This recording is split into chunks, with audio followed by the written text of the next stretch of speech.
Great British love affair with train travel is as old as the railways themselves.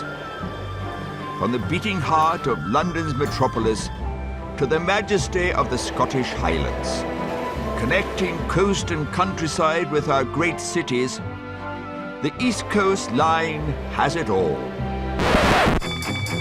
Disregard that, it's a glitch. But it's the people who give life to this railway. I like Frisco, I trust him. British public are the best form of entertainment on the planet.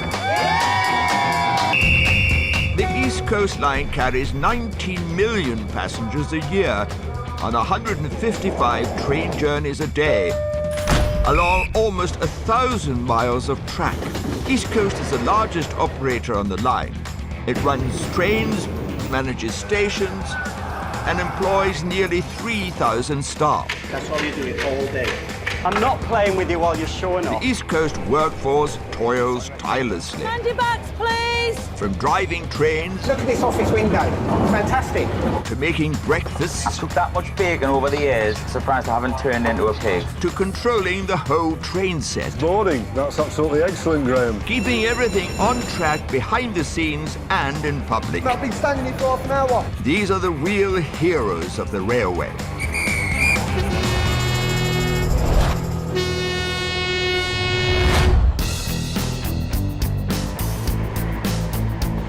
East Coast Trains is one of Britain's largest transport companies, speeding thousands of passengers every day between London, the East Midlands, the north of England and Scotland. Oh, me bacon. Despite employing close to 3,000 people, its workforce often resembles a huge extended family. Isn't that lovely? They teach each other. It's in Liam's hands now. The train's only 90 seconds away. They test each other. Someone comes to you and says, there's someone banging on that toilet door. They're locked in, they can't get out. How are you going to get them out? Occasionally they quarrel. Staff messed up the fish cakes. The staff didn't mess up. The chef took the wrong orders. Hi, Cheryl. Oh, Bethany. But they're always there for each other. 3 years ago, I was a cancer patient. All I could think of when I was going through it was, I just want to get back to work. I just want to get back in my uniform. A job on the railway can be a job for life. Good news. As part of a family that really looks after its own. Oh, sorry. Nah. Yes. Good work. Really good work. Once you work for the railway, you kind of get a little bit sucked in. You make all of your friends there. A lot of people end up meeting their life partners there and end up getting married. They have children, and even their children come to work on the railway. It's totally a railway family. Like, it's an amazing experience, and for somebody to be a part of that or come into that, it's just exceptional.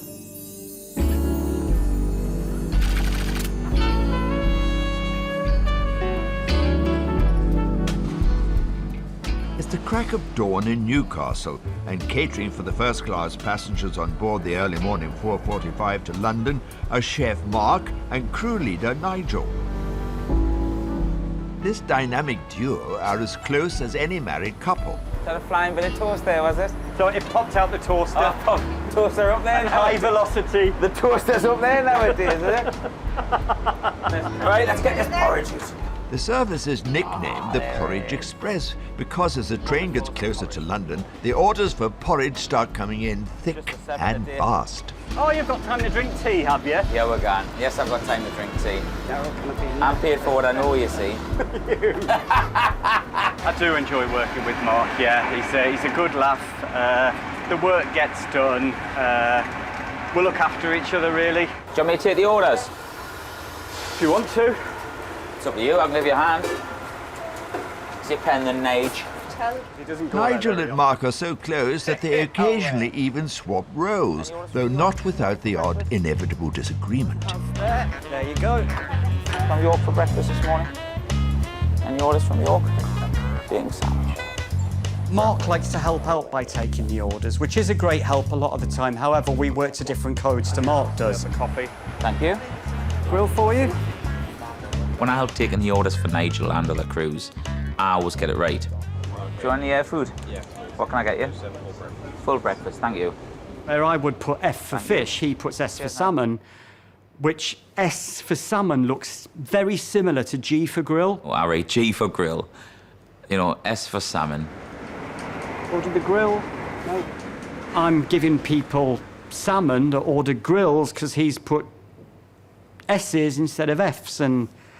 So somebody's ordered a breakfast but have moved and nobody's claiming it. So I'll just wander about and sort of shout, grill. And they'll always go, oh, Mark, we don't need this breakfast, so I'll put it on the bench and then I'll come back in 20 minutes and say, oh, we found him. You found him, where was he? They can't have gone anywhere. You know, they can't get off the train, we're doing 125 miles an hour. You know, they didn't pop upstairs. Anyone ordered the grill? No. Ordered the grill? No.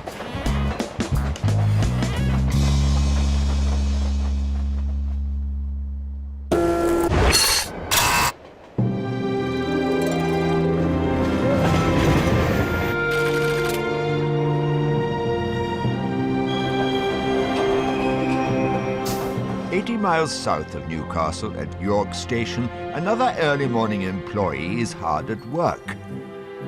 On security today, Liam is one of East Coast's newest and happiest recruits. Yeah, it's great working at York Station. People at York are great as well, sort of the happy, friendly people, so you don't get too much trouble here. Sort of Friday and Saturday night, you get the odd drinker through, mainly from Doncaster. Liam's still a railway rookie, but after serving his time as a security guard for 8 months, he's had some good news. Thursday, I had a job interview to become a station customer support assistant, which is a step up from what I do now, so in theory it is a promotion. I got a call on Tuesday morning off my manager to say that I was successful and I got the job. I mean, it's a 6-month temporary contract, but I've got 6 months to work hard and make myself indispensable to the team, and then they'll have no choice but to keep me on, hopefully.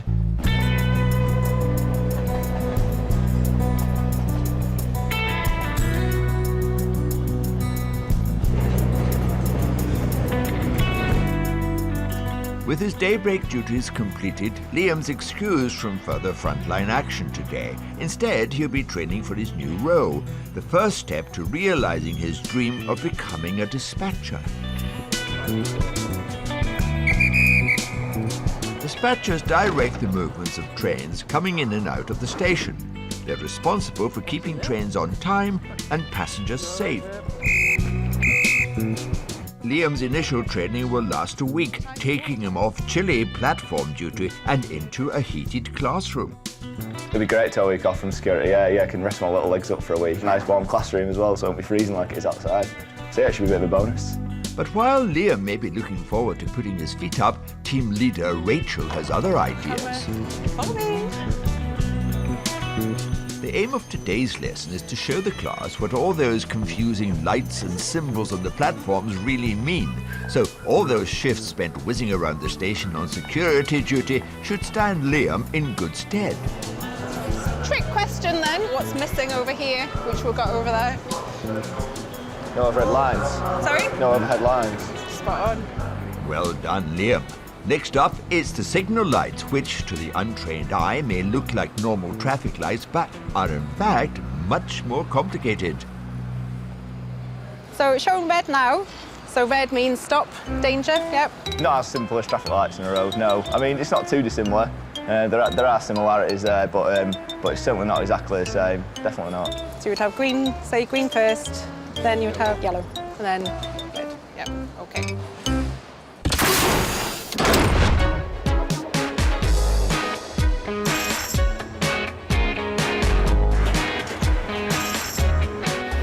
Back on the early morning Porridge Express from Newcastle to London, Mark and Nigel are doing what all families do, bickering over breakfast.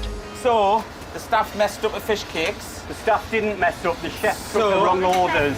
Can I just show you these 2 grills that the chef took the order for, that we didn't find anyone that had ordered them? Because they're still up there. Really? Christy, however, they've been trying to pin it on the chef now. Especially the best chef on the railway. I can't shut this door. I wouldn't have pressure under the camera. Can you not shut that door, Larry? Shut that door! He likes it when I'm rough with him. Come on, get back. You've got to come to work and enjoy it. And if you're not doing a job you enjoy, at least have the people there who you enjoy working with.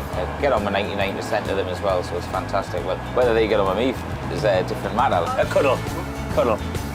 Special one. Stop touching. Yes, sir. Seen the chemistry? Have you seen that, eh? Can't help himself. Do you know what I mean? I've told him I'm married, but he won't listen. Keeps on badgering us, pestering us. Really? Really? Really? Really? Mark loves the breakfast shift, not just for the banter with Nigel, but because it means he finishes early and can be at home, where his family needs him even more than East Coast's early morning commuters. Who's been naughty? No, you've been naughty, I bet. Now sit properly, legs down. 3 years ago, his wife Sam suffered a stroke, forcing Mark to take on the role of carer, both for Sam and their 3-year-old daughter Jessica. Does Daddy take it? Why am I cutting your mummy's chicken up? Stroke. A stroke. Since my wife had a stroke, it's totally changed me, as in the outlook at life. Now I come to work, I have a good laugh. I try to not forget about my home life, but take that out of the equation for a while and just enjoy my work. And then knowing that at the end of the work, I go back and go back into it, you know. He's never, ever dried my dishes, ever. And now, oh, you'd like it to dry up for you, Mark, would you, sweetheart? There you go, Mark. I'm drying your dishes. Just put it down and go and do something else. Okay, ta-ra.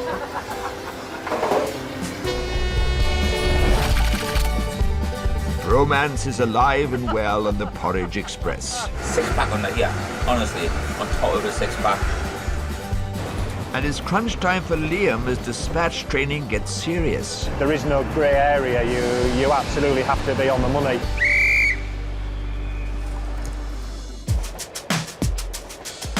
East Coast employees often talk about their colleagues as if they were family, but the railway is also home to family in the literal sense. Brothers, sisters, aunts, uncles, husbands, wives, mothers and fathers can all be found working alongside each other. My grandma was what a crew leader is now, so the manager. My granddad was a chef. My dad actually works on the railway. My partner works for Network Rail. My husband works in the station. He's one of the duty managers. My sister's a god on board the trains, Karen Cardin. She's lovely. Both my grandfathers and my father were on the railway. My little boy's 7 and he gave us the biggest compliment because he did actually say, Mummy, I would like to do your job when I get older. So I thought, well, it can't be too bad if your little boy wants to do it.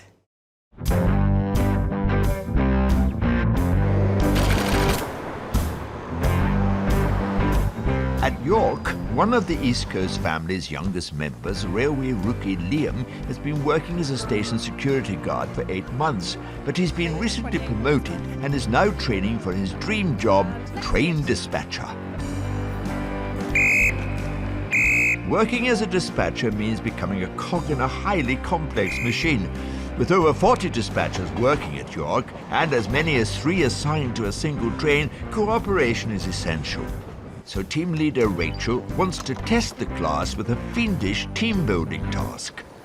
This rope here is going to go over or under or whatever you plan over every single person. I'm going to time you. So 5 minutes to decide how you're going to do it. Then I want to see everybody, whatever way you want to do it. Ooh. That's one way. There are numerous ways to do it. I'll not show you them all because that would be cheating. The class set about their task of getting 11 people to pass through a single elastic band. Something like that. It may look fun, but teamwork is a serious business, and exercises like this are key to building cooperation and confidence. Don't want anybody pregnant at the end of this course, man. Despite being the baby of the class, Liam's more than happy to take the lead. Should we not like line up in 2 so then we can just like fly through and can't we? Yeah, the class is going great so far. So it is quite tough, yeah, but hopefully if I get stuck in, I reckon get my head around it all before the end of the week. If you had any doubts that a giant elastic band could be an effective tool for team building, prepare to be amazed. Ready, steady, go!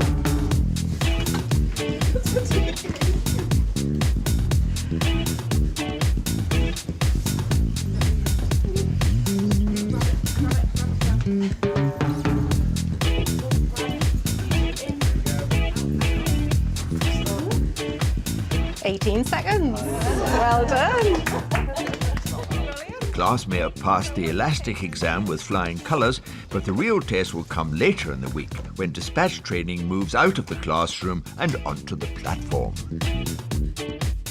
Yeah, I'm looking forward to the rest of the week. I've come absolutely nowhere near dispatching a train, but that's one step closer, I guess.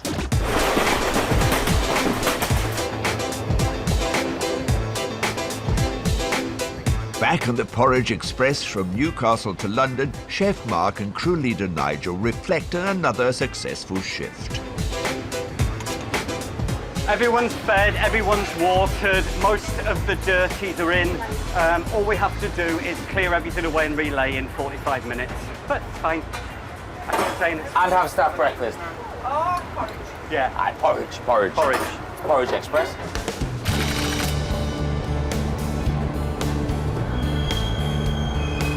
Arriving in King's Cross, a train full of commuters head off to start their working day, while on board, the staff look forward to returning home. It's just gone 9 o'clock and it's half the day done, so when you think a lot of these people are just going to start work now and they're commuting to work, do their full day and then have to commute home where, you know, this is half of our day, we'll be finished by 1:30. Shouldn't be too bad on the way back, so fingers crossed. And as the Porridge Express team begins the journey back to Newcastle, it's finally their time to settle down for a well-deserved breakfast. It shows something when the chef has shreddies and banana instead of his own breakfast, doesn't it? Are you enjoying yours, Nigel? Are you on a diet though? I've only had mushrooms. You're on a cut down. Aye. The gym and everything. No carbs before mobs. Up at the door. I should point out he's done this. Yeah. I've lost a stone and a half in 5 weeks. When I go out, I haven't got my chef's weights on and I like a staff night out. Like Nigel goes, wow. Oh, I do, I go wow. He just went one word, he went, wow. Do you know what I mean? It's constant because everybody sees in the chef's bag, 6-pack under here, honestly, on top of a 6-pack. It's amazing, isn't it? Wow.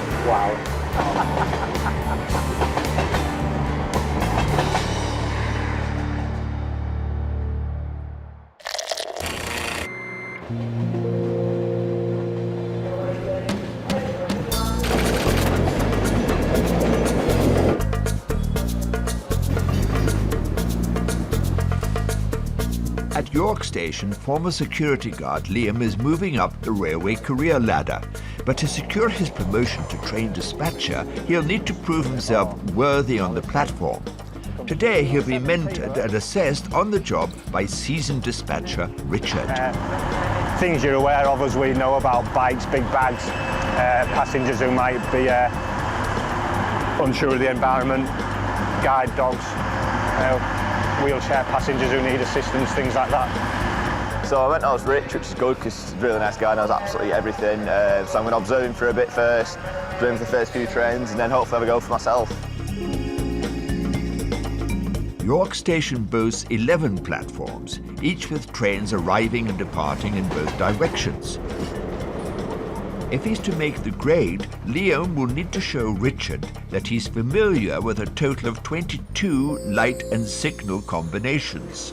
Yeah, it's definitely the next step up for me, yeah, definitely the next stage. It's a massive opportunity for me, really. With an average of 40 trains dispatched on a typical shift, Liam could be responsible for as many as 200 trains a week, which means his life from now on will be a series of stops and starts and stops. Day-to-day dispatch, this is the way it happens. You'll have passengers to assist and the train to dispatch safely. So I shall talk you through it when the train arrives. First, Liam will assist with the dispatch of the 0735 service to London.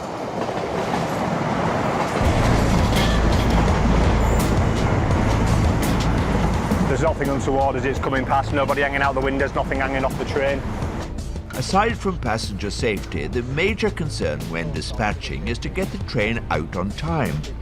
With several other operators sharing the same tracks and stations and heavy financial penalties levied for late-running trains, there's no room for delays.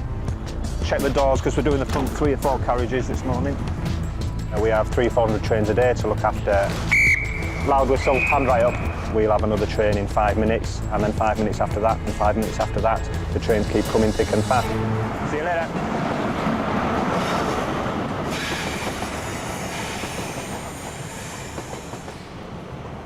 And that is a train dispatched safely. Beautiful. All good. Well played. Yeah, 20 more to do. Be on time. It seems that Liam's performance has impressed his mentor. Next, he'll need to go it alone. It's very intense, actually. The welfare and the well-being of the passengers and the timetable mean that it's a pressure cooker. You're absolutely in the zone when the trains are here. There is no grey area. You absolutely have to be on the money.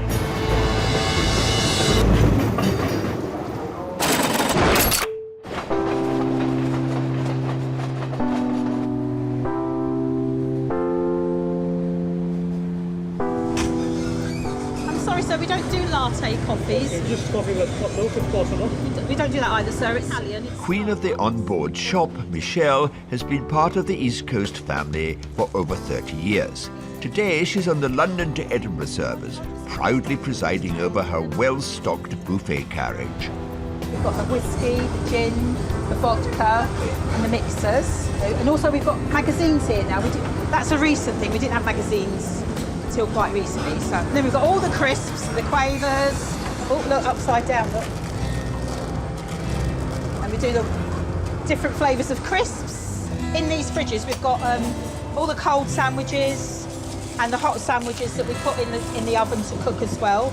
So we've got quite a selection of stuff, so they're not going to go hungry, are they? They're not going to starve on board, so... There's nothing Michelle enjoys more than serving the train-travelling public. What's in an all-day breakfast sandwich? The all-day breakfast is like bacon, sausage, egg, tomato, all in a panini, and we cook it for you, so it's a hot sandwich. I'll have one of them. Natural. That's good. I do like people. I think if you don't like people, then it's no good being here, because then you're not going to enjoy your day, you're not going to interact with anybody. Where are you travelling with us today, sir? Edinburgh. Edinburgh. Football. Oh, is there football on? Yeah, football Glasgow. Oh, I'm not into football. Some people just want to get out of their seat and have a wander and look at the scenery and, you know, have a bit of a, you know, rock and roll. The train's going on a bit of a lean at the moment. Have to get your legs sort of like that and sort of even your weight. Michelle's job means the world to her, partly because she feels lucky to even be here. 3 years ago, I was a cancer patient. I've been through chemo and had operations, and I was sat in my hospital bed, cancer. And look at me now. See, I'm in remission now, so every day's a bonus. Oh, Bethany. Hello, darling. Oh, nice to see you. I know. I miss you, Beth. I do. Well, you deserted this train, didn't you? I left you. I'm sorry. I'm sorry. All I could think of when I was going through it was, I just want to get back to work. I just want to get back in my uniform. And, it's just such a big thing for me. It just makes me upset. But without me having this job, I don't think I would have recovered so well, and the support that I've had here, you know, because on the railway, we call it a family. It's not just a job, it's a lot more than that, you know, it's a lot more than that.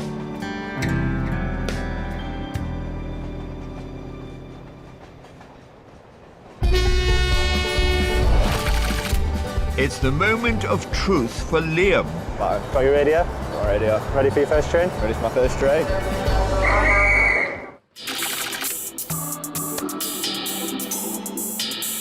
It's a new day in York, and on the station platform, recently promoted East Coast employee Liam prepares to dispatch his first ever train.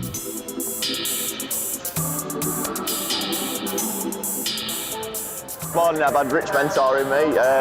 He's basically been talking me through the process, what he does when he dispatches trains. I've watched him dispatch 7 or 8 trains this morning. Now it's my turn. I'm dispatching the 929 down to London from York, so my first ever one, so I'm quite excited, but obviously nervous at the same time. Dispatcher Liam's first service is a train bound for London, which carries up to 400 passengers. Got your whistle? Not always still, yeah. Got your baton? Not a baton. Got your radio? Not a radio. Ready for your first train? Ready for my first train? Good man. What could possibly go wrong? It's in Liam's hands now. The train's only 90 seconds away. I think he's a little bit nervous, which is right.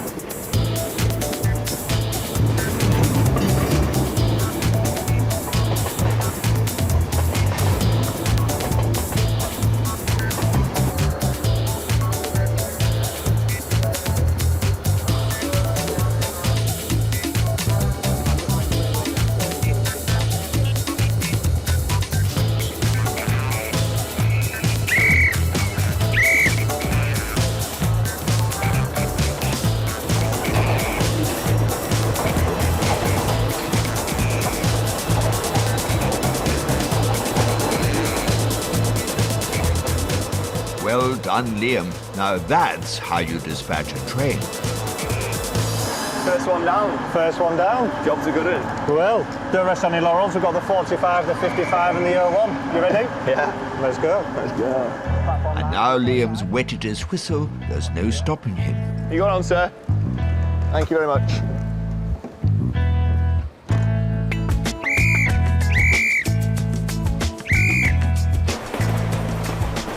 Got a stone in my shoe.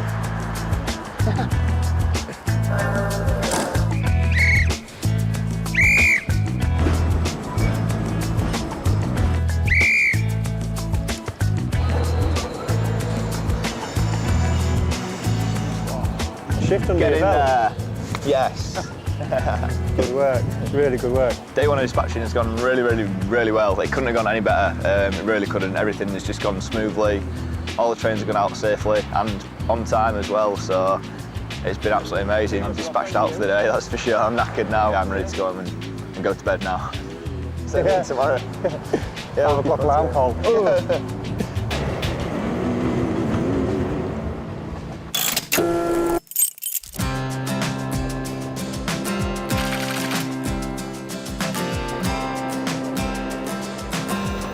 30 miles south in Leeds, another rookie hoping to make a lifelong career on the railways is 24-year-old Dan.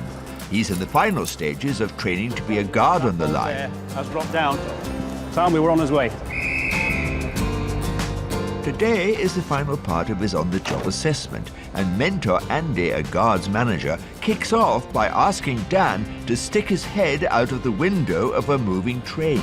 You need to have your head out, and you need to be looking, because there's that additional risk of anybody trying to jump in or out of a window, someone pulling on a door, and you need to be looking for station staff to give you that emergency stop hand signal.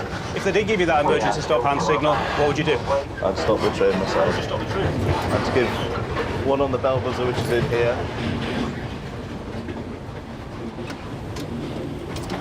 Give one on the... Okay. To the passengers on board, this is simply the 0815 from Leeds to London. But for Dan, it's a nerve-shredding examination hall on wheels. How many central locking bolts are you going to isolate? 2, sorry. Well, today's really important as obviously we've been training for the past 5 months now. It means a lot to me because then I can go out and kind of do it on my own, which will be great. Unfortunately for Dan, the questions keep coming. Where's the isolation switch for these? You're going to do a brake continuity test. How long are you going to leave that handle turned for? How are you going to isolate this vestibule, or if you've got a problem with it? What did we say we would check if we had a red status bar not illuminated? So if you've got someone locked in a toilet and they can't get out, how are you going to get them out? Yeah, I'd firstly knock on the door and I'd put it to 0, which manually you can open the door manually. And then number 1 is lock out of use. That's the sort of thing you would do that if the toilet was flooding, defective, or shall we say unsavoury in some way.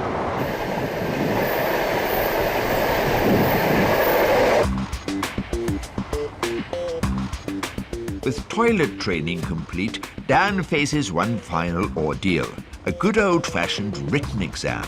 So, away you go. Any problems, give us a shout. Yeah, will do. Once you've finished, sign at the bottom of the page, and I'll have a read through it. Yeah, great stuff. Yeah. Dan is desperate to succeed. A pass, and he'll be given his own train. fail, and he's straight back to platform duty at Leeds until another vacancy opens up. No, everybody that I've spoke to, even people that have been doing it for 40 years, even to this day, they get nervous about it because obviously it's a big thing.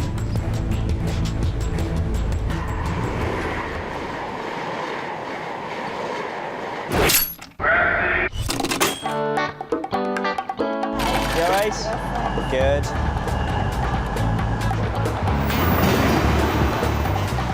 Dan's not the only London-bound traveller facing a nerve-jangling inspection today.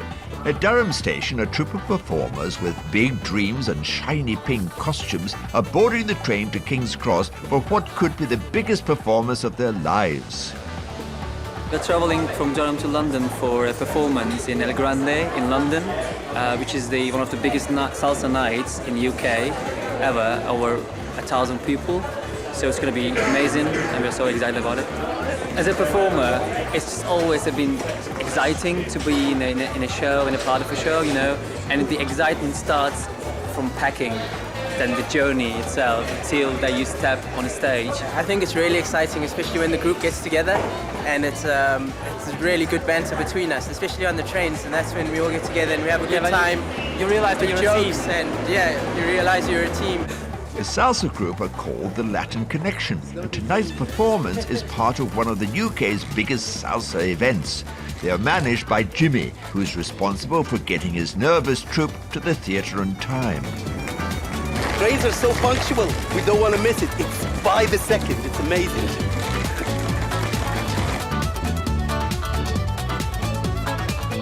All tickets, please.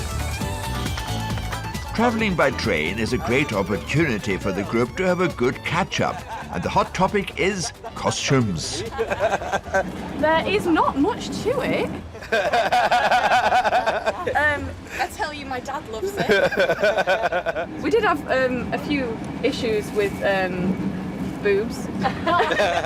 And it appears that music really is the food of love. Like at first we were just sort of really good friends, weren't we? And then after one of the performances in Malta, sparks started to fly and went from there. So yeah. We had a little bit of an adventure in Malta.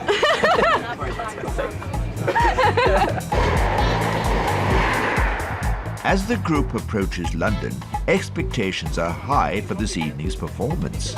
Overall, I'm well rehearsed, I think, you know, and I'm quite confident. But I've got a lot of faith in my teammates, and that's all that really matters, really. So I've got their support, they've got mine. We always get through it, so. Finally, the train pulls into King's Cross.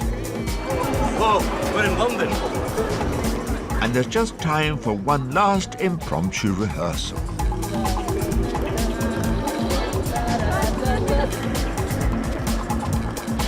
Yeah, that's it.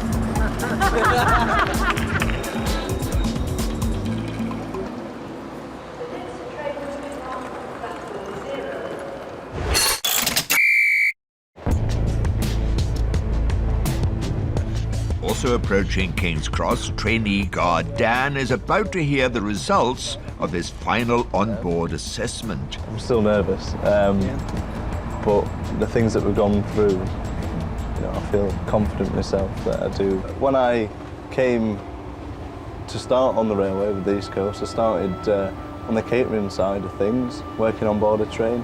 Then I wanted to get involved in the operational side. I went over to York, started from the bottom pretty much on the operational side of things, and then the guard is the next level up. You know, I just want to progress my career and go forward pretty much. So my decision is that you have passed your assessment today, so well done. Oh, brilliant. Thanks so much. Great stuff. Good news. So what happens now is that I write candidate report. Really ecstatic. There's been so much to take in over the 5 months. And to hear Andy say, you know, you're a train guard now and not a trainee train guard is brilliant news, you know. No doubt my mum will be really chuffed for me as well. She'll probably be dancing about the room, doing cartwheels and a few backflips.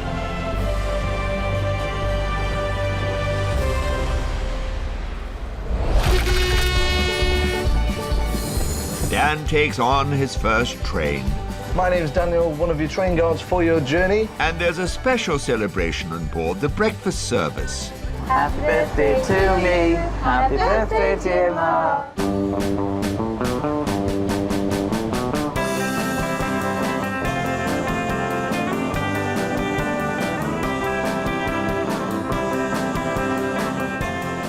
It's early morning and Master Chef Mark is working the East Coast service from Newcastle to Edinburgh. I love it, just gotta go all the way to Edinburgh. Oh, soon. Today he's in particularly fine fettle as he's been reunited with partner in crime Karen, together for the first time in weeks. Your sausage looks lovely. Is the situation covered on the sausage front, is it? Always covered. No bother. Well, not always. There's been episodes.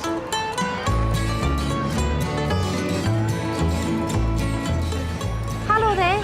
Where are you travelling to today? Can I get you some breakfast?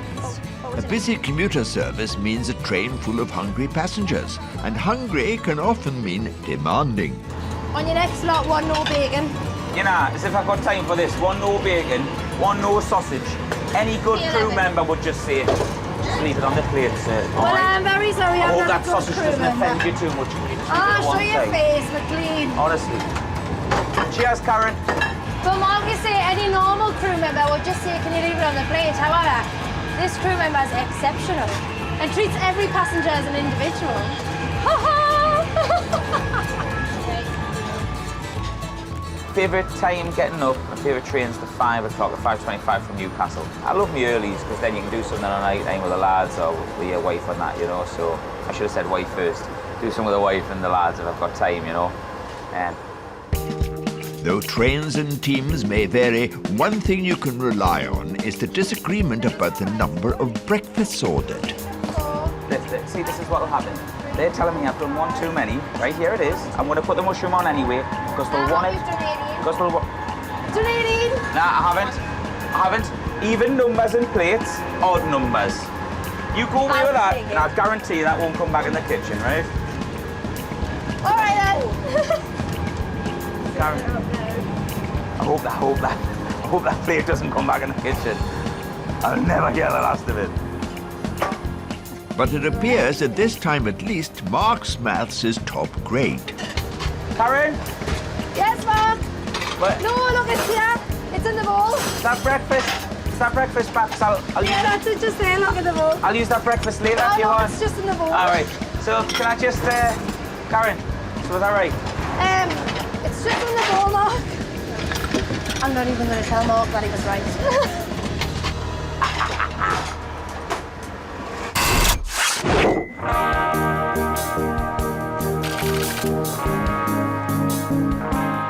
At Leeds Station, newly qualified Dan is ready to take responsibility for his first train. It may be his first day as a fully fledged guard, but you'd never know it. This guy's a natural. My name's Daniel, one of your train guards for your journey. Still tickets and rail cards there, please. Great stuff. Cheers, thank you. Myself or any other member of the onboard team can be of any assistance throughout your journey. Please don't hesitate to ask. Thank you. It is a nerve-wracking experience your first time. I think it's just that initial getting that first day of being on your own out the way, and then it should get a bit more comfortable and confident. Dan has taken to his new role like a duck to water, but there's no way he's going to let his debut pass unannounced. Hi there. I'm a newbie. This is my first day of being passed out, you see. This is like my first day on my own. Strictly speaking, thanks very much. Cheers. Oh, keep it that way. He even proves a natural when it comes to handling rowdy passengers. Hey guys, I don't mean to spoil your fun, but you are really, really, really loud. They can hear you in Coach B. I treat everybody the same, but obviously every individual's different, so it just depends on that individual. So, is it your birthday? How old? It was my birthday on Tuesday. I'm 25. Yeah. She's double your age. Yeah. I might be a soft touch. I don't know.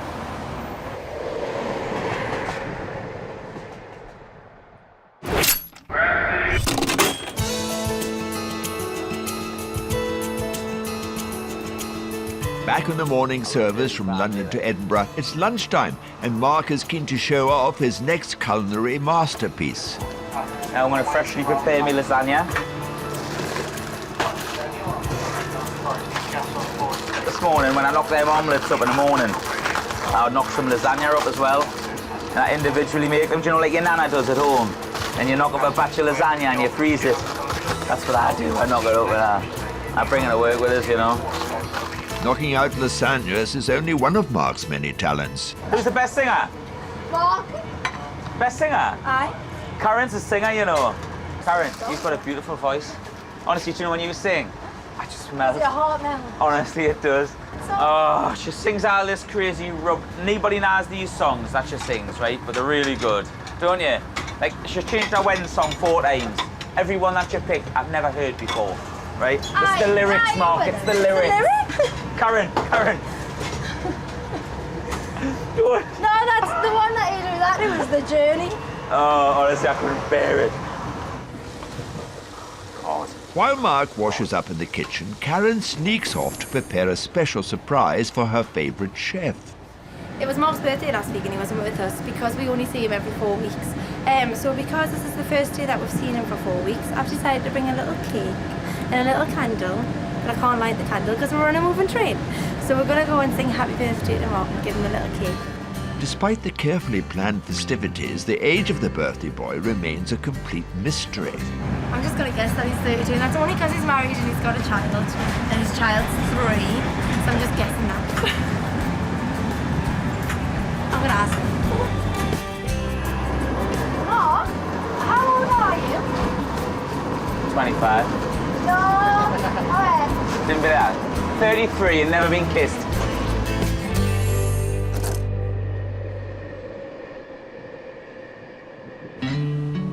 Back on the service from Leeds to London, Dan's first shift as guard is drawing to a close. Again, my name is Daniel, your train girl for your journey. On behalf of myself and Rachel, your crew leader, we'd just like to thank you for travelling with East Coast. Yeah, it's been really good. I've enjoyed it thoroughly. It's been challenging to say the least, but I've enjoyed it. So hopefully get a bit more experience. I should be okay. I think I'll be okay. I will. You too. Thanks so much. See ya.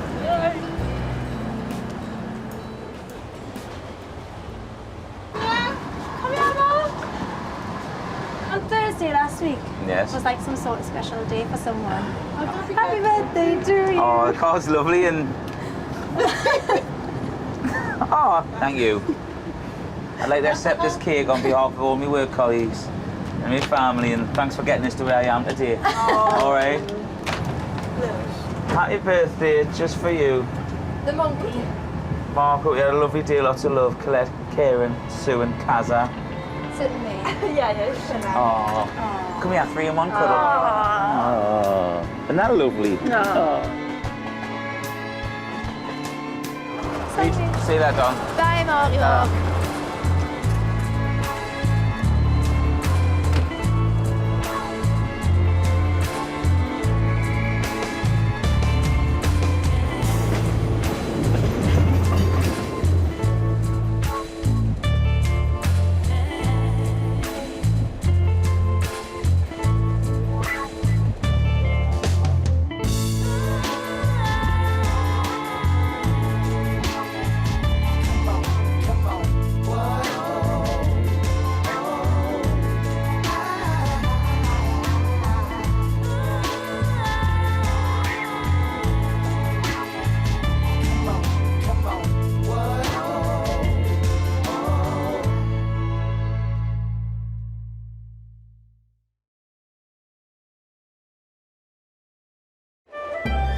The great British love affair with train travel is as old as the railways themselves.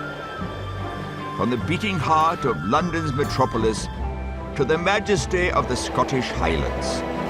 Connecting coast and countryside with our great cities, the East Coast Line has it all. Disregard that, it's a glitch. But it's the people who give life to this railway. I won't risk it. I trust you. British public are the best form of entertainment in the planet. The East Coast Line carries 19 million passengers a year on 155 train journeys a day, along almost 1,000 miles of track. East Coast is the largest operator on the line. It runs trains, manages stations, and employs nearly 3,000 staff. That's all you do it all day. I'm not playing with you while you're showing off. The East Coast workforce toils tirelessly. Handy bags, please. From driving trains... Look at this office window. Fantastic. ...to making breakfasts... I've cooked that much bacon over the years, surprised I haven't turned into a pig. ...to controlling the whole train set. Morning. That's absolutely excellent, Graham. Keeping everything on track behind the scenes and in public. I've been standing here for half an hour. These are the real heroes of the railway.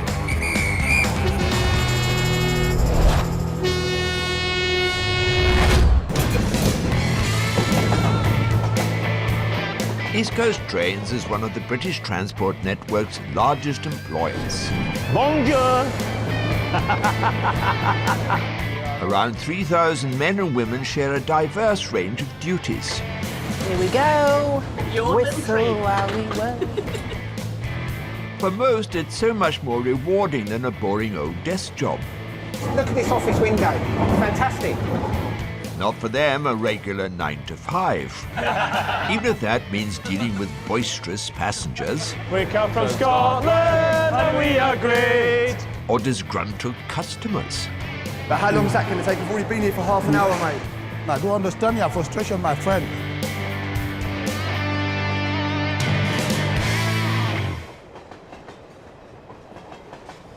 When I left my last job as a finance director, when I joined the railway, I told my managing director when I told him I was going, if I had all the money in the world, I would actually pay someone to let me drive trains.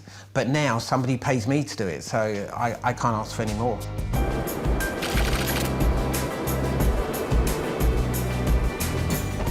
East Coast Trains employs a total of 330 drivers, manoeuvring diesel and electric trains along the backbone of Britain. It's every child's dream to drive a train, but only a lucky few ever get the chance.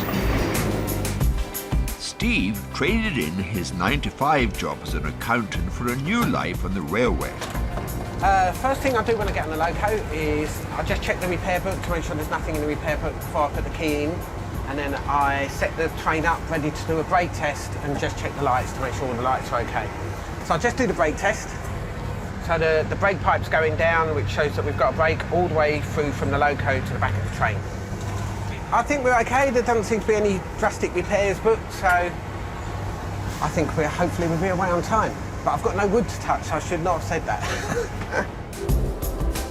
With his checks complete and his passengers on board, Steve is ready to set the 8:30 from London's King's Cross on its way to Newcastle. Today we have 8 stops altogether, including Newcastle when we get there. I'm just going to test the horn because I test it when I leave King's Cross just to make sure it's working before we get too far. And this noise that you can hear there, that's our vigilance device, which you'll hear going off a number of times on the trip. It goes off approximately every 90 seconds. If you don't cancel it by lifting your foot and putting it back down again, the train brakes go on and it stops the train. But we get a very limited amount of time to cancel that. It's about 1.5 seconds. So you hope you don't get too many noises going off at the same time. Back at King's Cross, it's not bells and whistles that need attention, it's people. Just out here, upstairs, across the road upstairs. Have a nice weekend.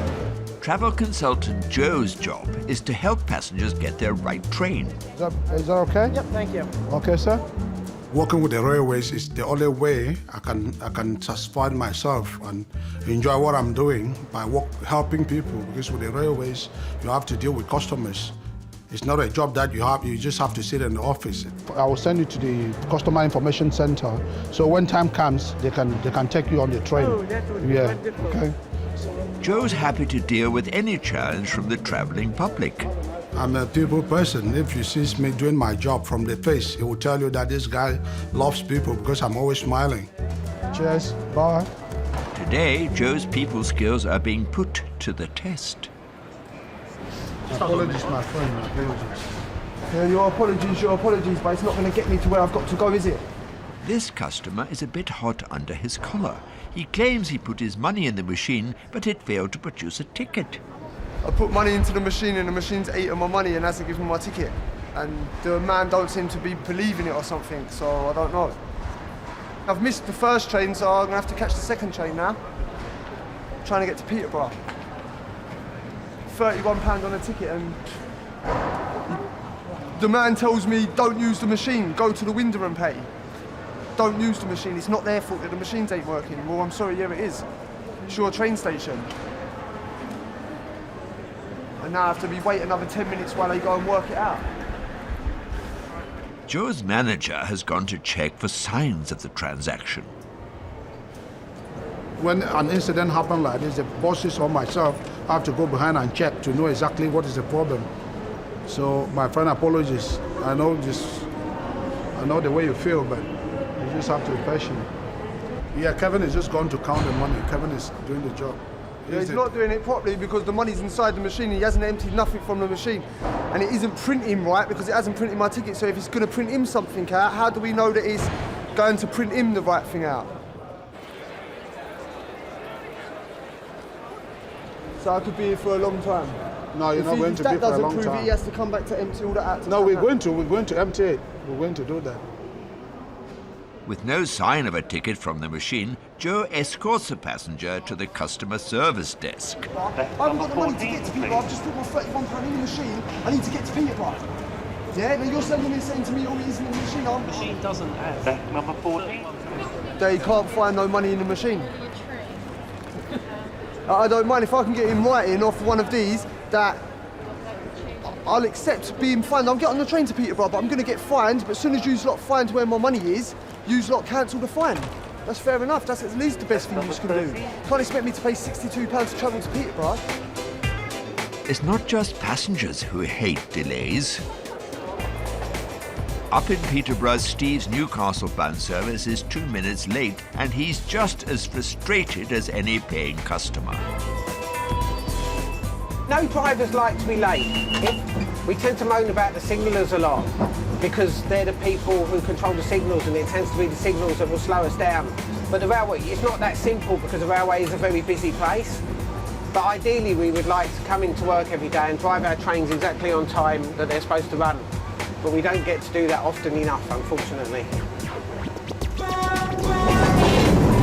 You'll see me waving now and again. Basically, it's just the thing we do. We wave to all the other drivers. And the train spotters, if you see them as well. Back at King's Cross, Joe's still trying to solve the mystery of the ticketless customer. You just came up with an idea that they should check the camera to see that if you... But how long is that going to take? I've already been here for half an hour, mate. I do understand. You don't understand because you're doing standing this and I understand. No, I do understand. I do understand your frustration, my friend. Behind the scenes, East Coast staff are frantically checking the CCTV cameras to see if the passenger's story checks out. He pulled something out. He definitely pulled something out. What did he do then? I don't know. Go back. Shift manager Julie reviews the tapes. If that's the case, he's done a card transaction and it hasn't gone through. He's trying to say it's cash. That woman's in a really bad position. Yeah. Back on the floor, Joe's trying to keep things calm. I will try to do my best, yes. So just give some time again. Look, give him some time. I've been standing here for half an hour. Keep saying time. Same time, mate. And how much was the ticket? 31 quid. So you're looking at two notes at least. But he's got, and also he's got his carry bag in his left hand. So how can you feed feed and hold your wallet? How can you take a note out of a wallet with one hand? Yeah, and feed it in and hold your wallet. No, I'm not convinced. All right. Let's go and give him the bad news. Thank you. We're just going to go and speak to the customer. I'm going to suggest that we take his name and address details, and we'll do a full cash audit on the fast ticket machine tomorrow. And if the cash machine has got more money in it than it should have, then I'll contact the customer and he can come back for his money.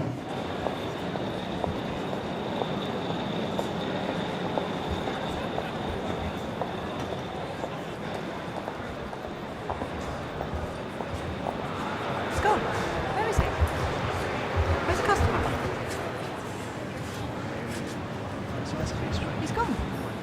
passenger has seemingly, well, vanished into thin air. We're just waiting for the customer to come back. He went for a drink at about 3 o'clock, maybe 20 minutes ago, and he hasn't come back yet, so we'll see. I don't think he's coming back. Joe gets back to work. Gentlemen, you okay? You need any help? I don't think that he's going to come back. He must have realized that he hasn't chucked in the money, so end of story. And we'll never know if the customer ever made it to Peterborough.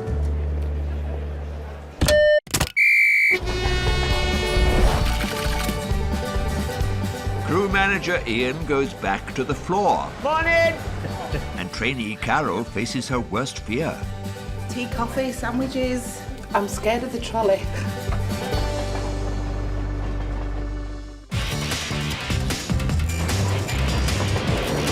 As East Coast trains race through the countryside, they can reach speeds of up to 125 miles an hour. This is basically the power handle, so this regulates the amount of power that I'm putting through the loco. This is the brake handle, so they're the two most important things we use. We're only doing 95 at the moment, but they tend to think when we get up to 125 it seems very fast, but because we're used to it, it doesn't seem fast to us anymore. I'd probably have to go on a Eurostar for it to appear fast. But then, if you look out sideways, because looking forwards, nothing's going past you that fast, but if you look sideways, you can actually get the sense of speed much more. But Steve's well aware his job is not all about the speed. He does have to stop too, something he takes great pride in. Each time I stop at a station, I try and stop it gently, just in case people are standing up, because there'll probably be people getting ready to get off, so I try and stop it as a nice, gentle stop. That's what I would like if I was a passenger, so I try to do it the same for them. So we're on time now, just about. So we made up that couple of minutes we lost running into Peterborough. Full speed ahead as Steve's on-time London to Newcastle service speeds towards his next stop, Doncaster. To me, this is fun. I really enjoyed it, so I enjoy coming to work. Look at this office window, it's fantastic. Not all East Coast staff are lucky enough to enjoy the freedom of riding the rails. One employee who is usually stuck behind a desk crunching numbers is crew manager Ian, though he's not one to let the job get him down.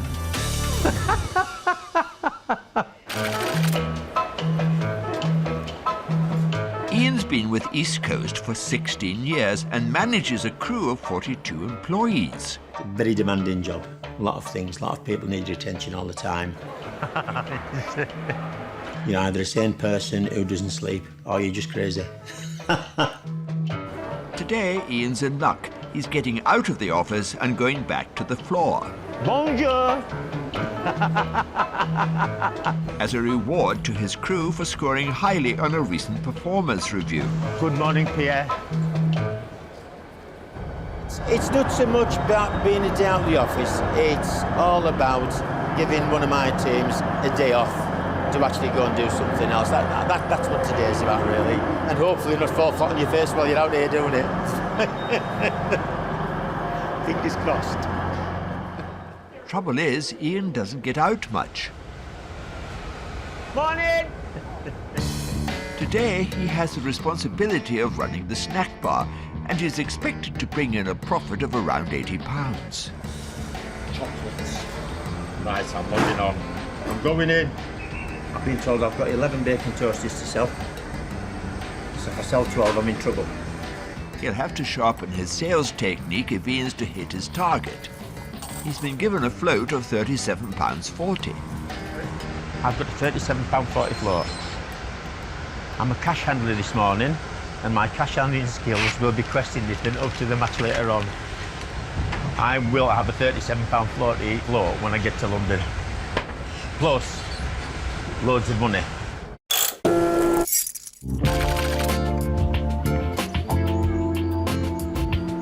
York Station is home to the East Coast Training Academy. Today, 13 eager new customer service recruits are here to learn how to drive a trolley the right way. Everyone all right? Did you sleep well? Yeah. Yeah, had a good sleep. Did you have a nice breakfast? so. The trolley dolly trainees are in the capable hands of instructors Gail and Darren. Well, what I'd like to do today then is operate the equipment in the catering vehicle. So we're going to have a bit of a play, a bit of a touch, which should be more enjoyable for you today. Today is the final training session before the recruits are let loose on a real train and real passengers. We have what we call a wet side and a dry side in the kitchens. Carol is one of the trainees. Like Steve the driver, she's left a desk job to try a new career on the railway. Well, I love travel, so I've always wanted to work for the railways or anything to do with travel. But I looked and there was something there and I applied and was very lucky to get it. But there's one thing Carol is not looking forward to during training. We've got different types of trolleys on board. This is one of the smaller types. I'm scared of the trolley, but it's just something, it's the unknown, isn't it? I'm like, will I be able to push that trolley, etc., and get down those aisles? My daughter used to keep saying, Mother, I just can't imagine with a trolley. And that's you, yeah. Operating a trolley is not as easy as it looks.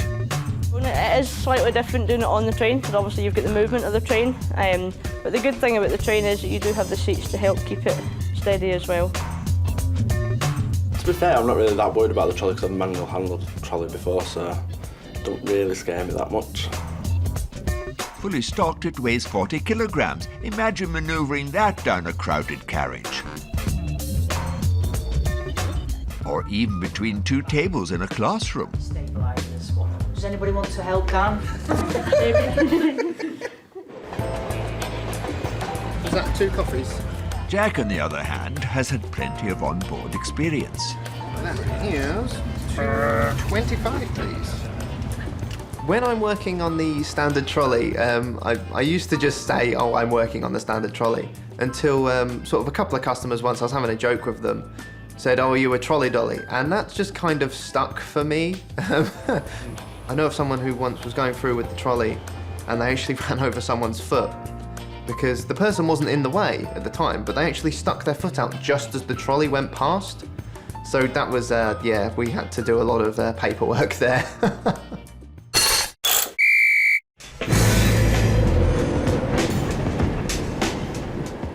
Crew manager Ian is 20 minutes into a 2-hour journey from Leeds to King's Cross. He's keen to sell to reach his £80 target, but he's off to a slow start. Don't see me, nobody coming down at the minute. Very soon our Vicky will make an announcement and tell all the lovely people down there that we're open. Good morning, ladies and gentlemen. Pleased to tell you our cafe bar is now open. If you'd like any hot drinks on this cold morning, or any freshly made bacon toasties, or any hot paninis, they're all available at the cafe bar now. Let's see what happens now. But business is slow.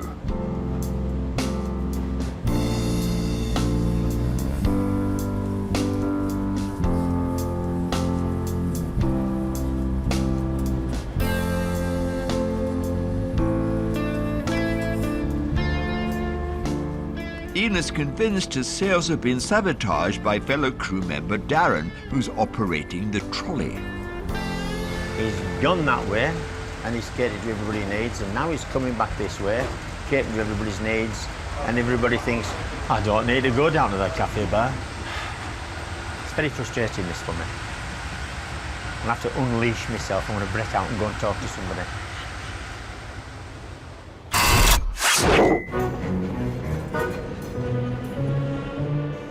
Over in York is the moment Carol's been dreading, driving the trolley.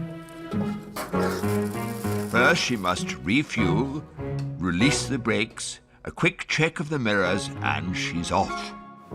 Morning, everybody. Anybody want anything from the trolley? Can I have a coffee, please? Absolutely. Her first order, and the cups aren't cooperating. Maybe. Sugar. No, I don't want sugar this morning, thanks. Terrifying. It was just a little bit scary, but I'm sure once you get used to doing it and you're in the train environment, it'll be a lot different than in the classroom. Thank you very much. Thank you. Trolley training is over. Carol's next customers will be fully paid up passengers on board a real train.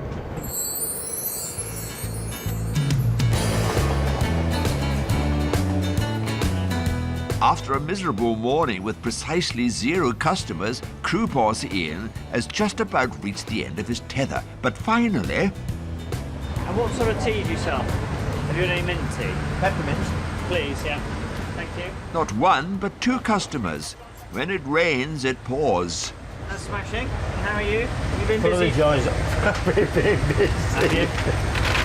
Welcome. I'm honoured you are my first customer this morning, young lady. That's a grand total of £4.75. £4.75. There we go.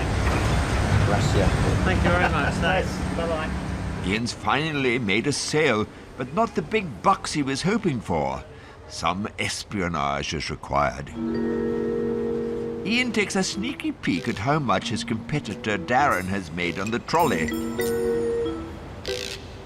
The news isn't good.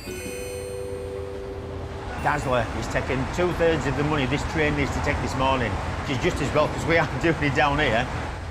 I've reset my objectives for today this morning. I don't think I'm going to get me 78 quid. Unless I threaten to run down the train naked and say, give me £5 or I'll do it, I don't know. Thankfully, another customer, and maybe he's a big spender. Right, what have you got hot food-wise, please? Well, we can do here an all-day breakfast thing, which is bacon, your sausage, egg and all that. I'll go for that, the all-day breakfast, yeah. Awesome. Give us 2 minutes, boss. Got a busy day ahead of you? Another one? So far, no. Later, yes. Yeah. You enjoy. Thank you, mate. Bless you. See you later. Cheers. Here's my maid back.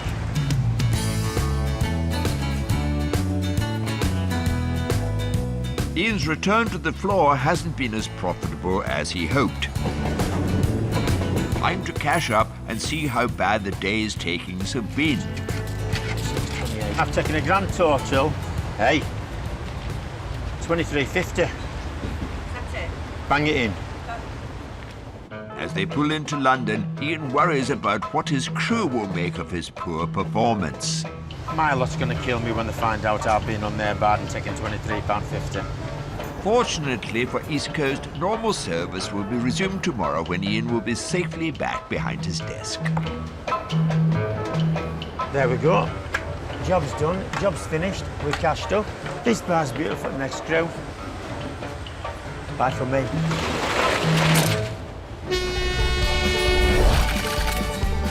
Steve tackles leaves on the line. It's like a car trying to run on ice. A Scottish football team prepares for an important trip to London. There's still a chance to win the league, so fingers crossed. And Carol steps out of the classroom and onto a train. Here we go.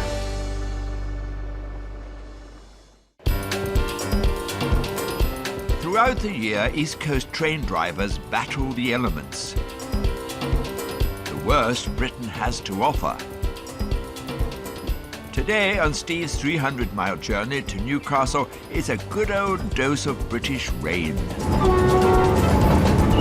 So this is probably worse today because we've had the dry weather, and it seems to be that the first couple of days after a dry spell, if you get rain, the track's that much slippier. It can be difficult to drive, but it's worse during our infamous leaf fall season. People think it's like a joke that we have trouble when there's leaves on the line, but it is horrendous. First of all, when you're accelerating, it's like a car trying to run on ice. If you've got leaf fall and very bad fog combined, that makes it quite an intense journey because you're concentrating a lot all the time. But whether it's leaves or rain, Steve's got a trick for dealing with slippage. Basically, we have a sander button here, and when we press that, there's sand boxes underneath the loco, and they have nozzles which point the sand underneath, right directly underneath the wheels of the loco, and they help it grip. You could have a day where the train would slip a lot for the whole journey, and you might be using it a lot. I don't know if you can hear the whining noise. They're slipping again, and you start to pick these things up, and it's an experience as a driver over the years that you pick that up. So I'll sand it again for the moment. Steve may have his hands full dealing with leaves and rain, but he does enjoy the solitude. Not a perk for everyone who works at East Coast. Well, there you go. Thank you. Physically, it can be very tiring. Mentally, it can be a challenge. The problem is, as a crew leader for me, I have nowhere to go on a train to get away from people. Because when you're out there, it's excuse me, can you help with this, can you help with that? Which is my role and which I should be. And when I go in the kitchen, I've got all my crew saying, oh, where's this, what's happening with this? What's happening with this? And sometimes you have to go and literally lock yourself in the toilet for 5 minutes just to get a little bit of, clarity.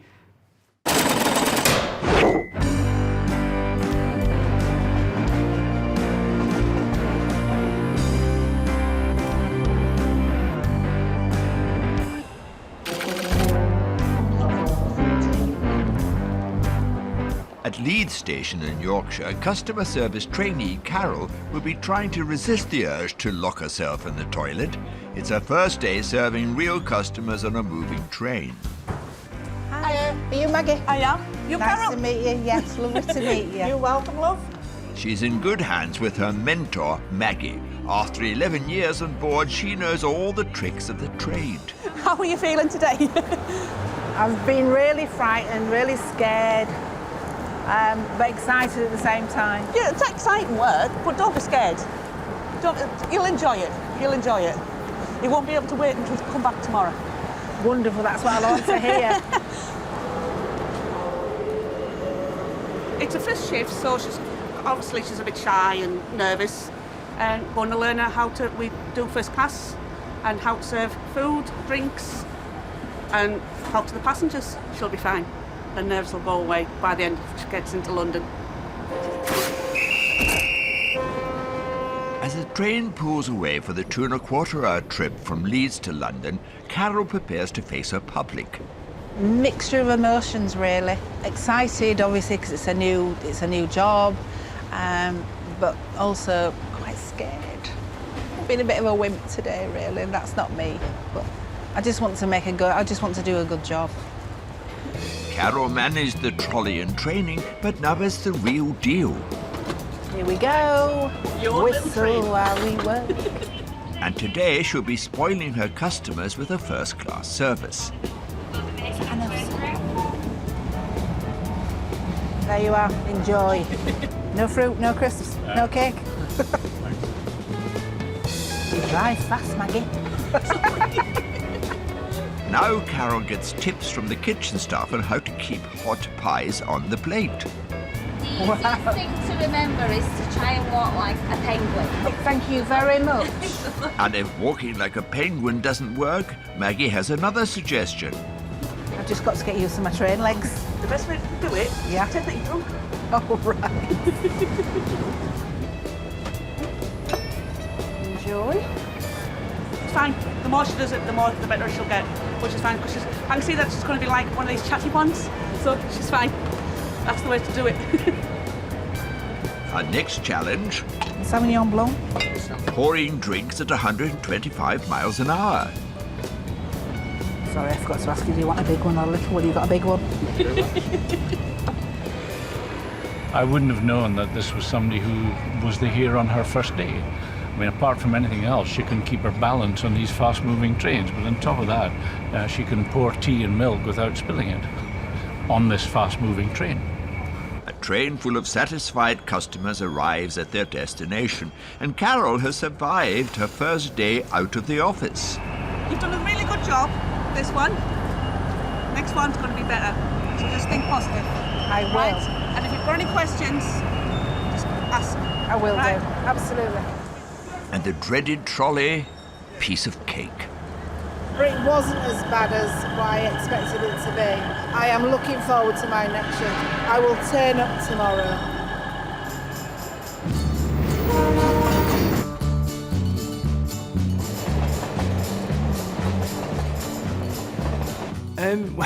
When I first started, I got home after my first few shifts. After the first week, I was going to Glasgow, so it's 14-hour shifts on the train. I stood in the kitchen and my legs were still swaying in the kitchen at home. And after a few years, you do get a balance and a walk to it. And so the odd times you do end up on passengers' laps or falling over them if the train goes over some points a bit rough. You just apologise and move on quickly.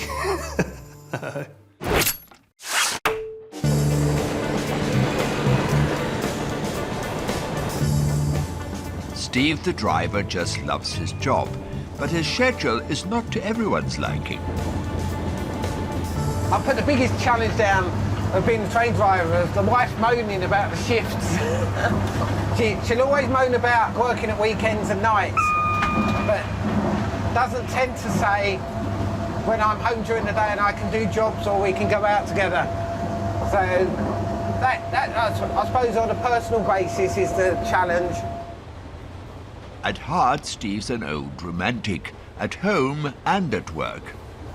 One of the things I really enjoy about being a train driver is, as you're getting out of the cab, you're seeing people run off the train and they're running into the arms of someone that they love and they've missed and they've not seen for a long time.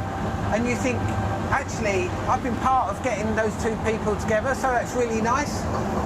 Well, it does have the adverse side as well of it, is that sometimes you'll see them as you walk down the train when you're getting the train ready, and you'll see them in a hug because they're being split up by us travelling away, but you know that ultimately you're going to bring them back together again one day as well. And it's just a great thing to see. It's nice.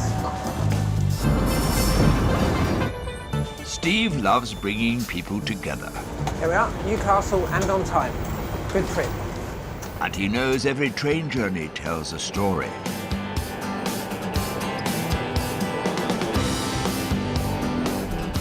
Scotland's capital city, Edinburgh, is home to Waverley Station. It's the second largest railway station in the UK and a northern hub for East Coast trains. Tomorrow, members of the Hot Scots Football Club will take the train from Waverley to London for an important league game. My name's Neil, I play for the Hot Scots at left back, and we're here tonight for a training session before our big game on Saturday. So we're heading down to London to play against the London Titans in our final away game of the season. And yeah, we're hoping to get the 3 points, still a chance to win the league, so fingers crossed. The Hot Scots are hot, in more ways than one.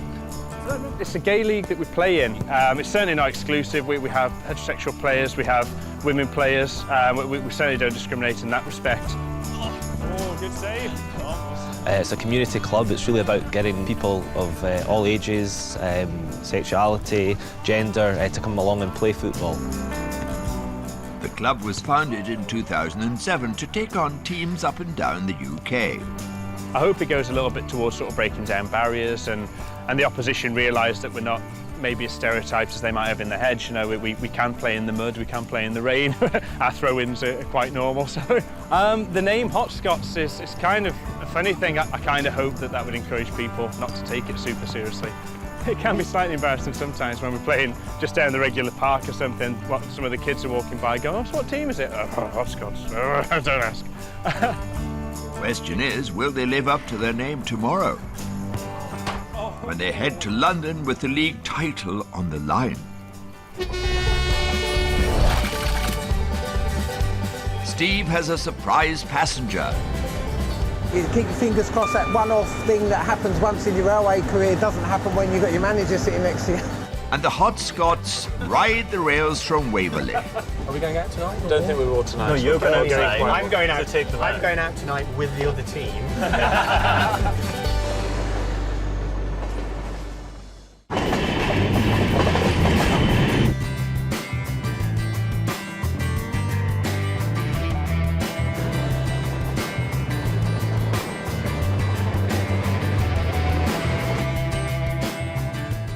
On the platform in Newcastle, train driver Steve's about to head back to London, and he's been joined by a surprise guest. Colin, his manager, will ride alongside Steve to assess his driving skills. With safety a priority, every East Coast driver is assessed on a regular basis. Ever the optimist, Steve is glad of the company. It's always good to have someone in the cab because it's one of the things people have said, it can be a lonely job. So even to have your manager in doing an assessment, it just makes it a little bit more interesting to chat to people about things. What I try to do is I try to do my job the same every day. And as long as I do that, I'm doing it right and Colin will be happy, hopefully. But we see what happens. Famous last words. They pull off. Colin watching his every move. But what's he looking for? It's his general driving abilities, also to make sure he complies with the speed restrictions. Nice smooth stops. This is what I like to see, is when a train runs into a platform, people are invariably getting up, getting luggage out of racks, so you don't want to be stopping in a heap, you want to come in nice and smoothly. And that gives a better passenger experience. Every year, 25 million passengers pass through Edinburgh's Waverley Station, and members of the Hot Scots Football Club are among them, ready to board an East Coast train south to London's King's Cross. Yes, the big moment. We're on the way, very shortly on the way down to London for the big game tomorrow, and hopefully get the victory and then go out and enjoy ourselves, essentially, and celebrate. We're a bit crowded, but we'll use our silky skills to sneak past them. We'll be fine. The boys get settled in for the close to 5-hour journey to London. A long way to travel for an amateur league, but this isn't just any league. It's the only gay football league in the entire world, essentially. We're in the first division, which is the Premier League of the world's only gay and lesbian football league. So if we win that, that's something to be very proud of. Pride aside, now it's time to talk tactics. Are we going out tonight? Don't think we will tonight. No, you're going out tonight. tonight. I'm going out to take the night. I'm going out tonight with the other team till 6 a.m. So that they're good and ready for the game tomorrow. And everyone else is going to bed. That's my job. All jokes aside, they take their game very seriously. Gay people have this bad image that they're all fairies and they don't like contact sports, which is very stereotypical, and it's not like that. That's one of the reasons why I joined. I felt really comfortable joining the team and hope to be there for many years. Whether I get picked is another thing. When we started playing some of the mainstream teams in Edinburgh and Lothians, and you had teams that were turning up not quite knowing what it would be like, you're kind of a bit embarrassed for them, and then going back to work on Monday saying, oh yeah, we got beat 6-0, yeah.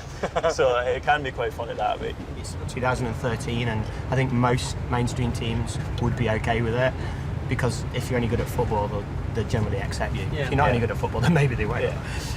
Hopefully it'll encourage more people to take part in football, and if we're just another outlet for that, then great. But at the end of the day, it makes a difference. What sexuality are you, should be able to enjoy the game, that's it. You know, we do have straight people in the team as well, and you know, some of the two new recruits are straight, and they're very good football players. We hope to build a team around them soon. Spirits are high as they pull into King's Cross. The mighty Hot Scots, we come from Scotland and we are great. We have defenders who won't surrender. I will take your trophy away. That's how we do. The Hot Scots went on to win the game 3-1, but sadly missed out on the league title by 2 points. Not to worry, lads. There's always next year.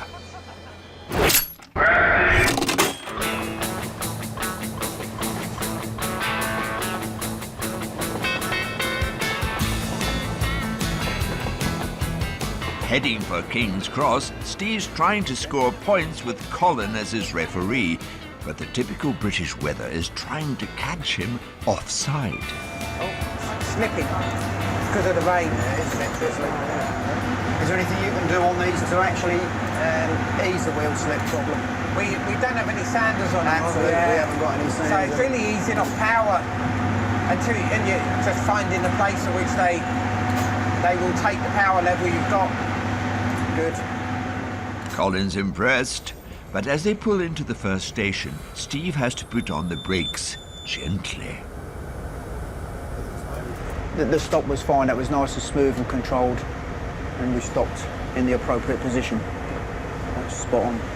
I'll heighten the tension now and say the one that I hate stopping at is the stupid lollipop in King's Cross.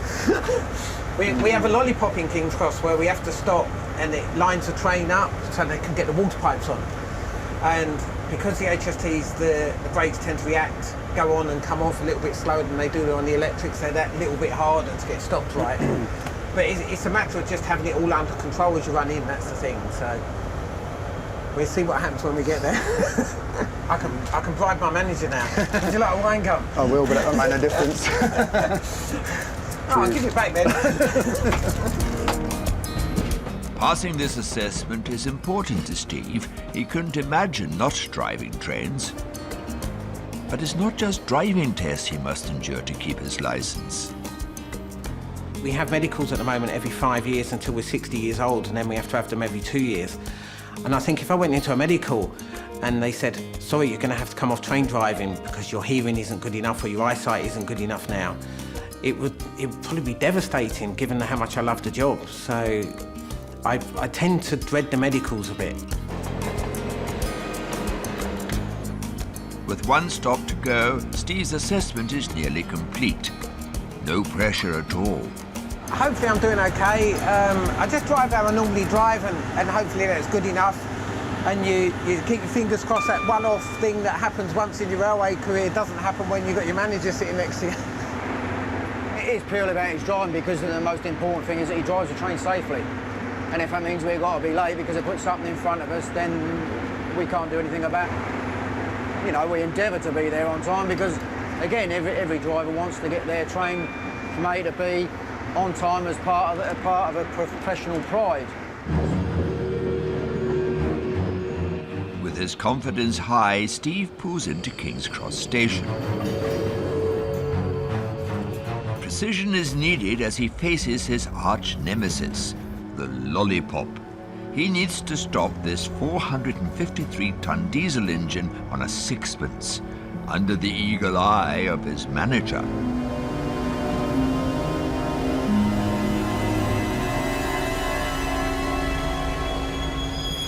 That'll do you fine there, spot on. Inch perfect. He made it. This is the lollipop that it's probably the one thing that I would say is a little bit of pressure when you run an HST into King's Cross.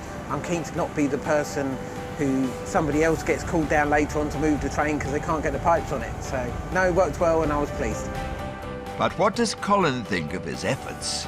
I'm very happy. He's shown a very good level of confidence and professionalism throughout the day, so I'm more than happy with his performance today. Any questions you want to ask? No, that's fine.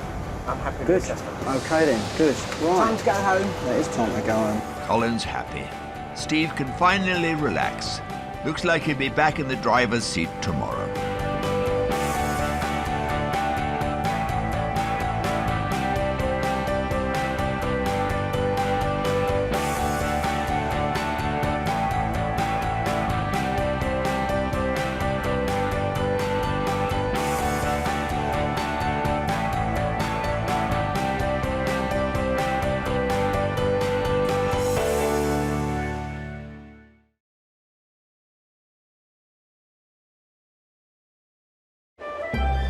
The great British love affair with train travel is as old as the railways themselves.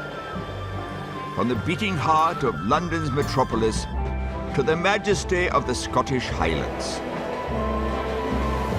Connecting coast and countryside with our great cities, the East Coast Line has it all. Disregard that, it's a glitch. But it's the people who give life to this railway. I trust you. British public are the best form of entertainment on the planet.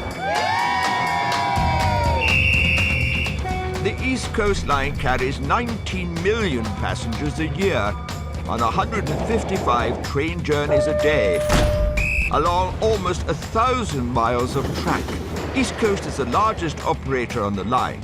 It runs trains, manages stations, and employs nearly 3,000 staff. That's all you're doing all day. I'm not playing with you while you're showing off. The East Coast workforce toils tirelessly. Demand your bags, please. From driving trains... Look at this office window. Fantastic. ...to making breakfasts... I've cooked that much bacon over the years, surprised I haven't turned into a pig. ...to controlling the whole train set. Morning. That's absolutely excellent, Graham. Thank you very much for that news. Keeping everything on track behind the scenes and in public. I've been standing here for half an hour. These are the real heroes of the railway.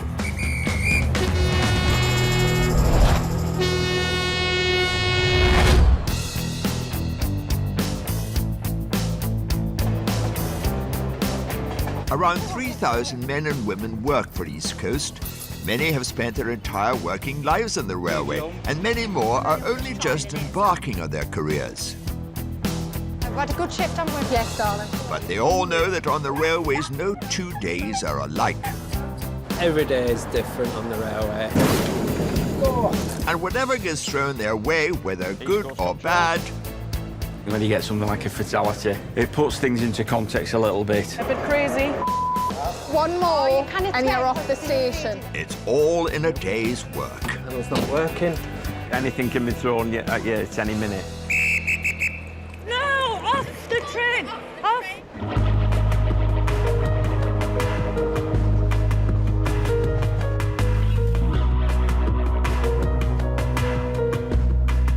Late March, officially it's spring, but the Great British Winter is having one last hurrah. Just when everyone thought they could pack away their cold weather gear, Britain's woken up to the worst March snowfall in 30 years. And weather like this can spell chaos for the entire rail network. It's running a little bit late, so it'll be about another 9 minutes or so. At York Station, East Coast rookie dispatcher Liam is manning the information desk. It's been a bit of a nightmare so far today, really. Heavy snow right across the country. A lot of our services have been delayed. It really is causing chaos, to be honest. You had a nightmare journey so far? We've been up this morning.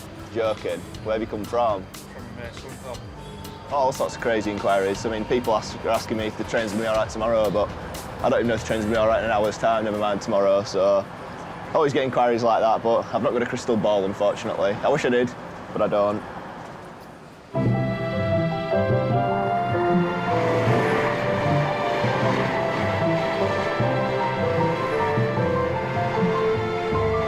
Can I see tickets, please? That's it, excellent. There you are. Thank you very much. Good morning. There you are. Thank you very much. A snowstorm was the last thing Guard Adrian expected when he boarded his Newcastle-bound train this morning. Oh, it's getting deep here, isn't it? Look at that.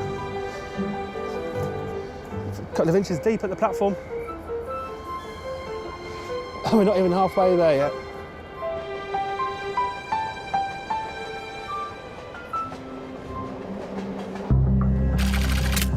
Yeah, can you just let me know the situation with the snow there? Is it still as bad as it was? It is still snowing.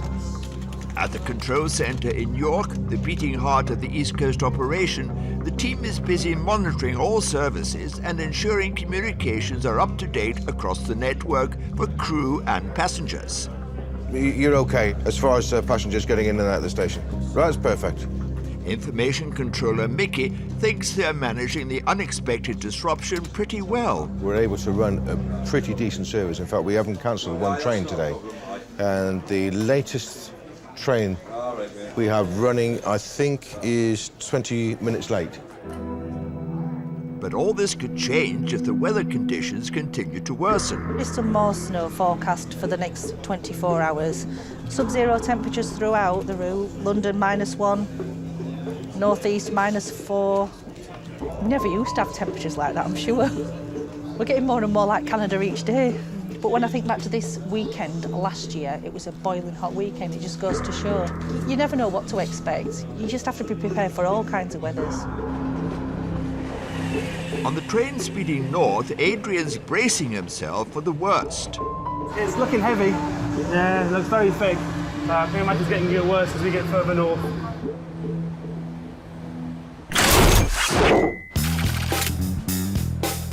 While the train crews battle through the snow on their way north, back at King's Cross, young customer services assistants Jack and Bianca have landed a plum job.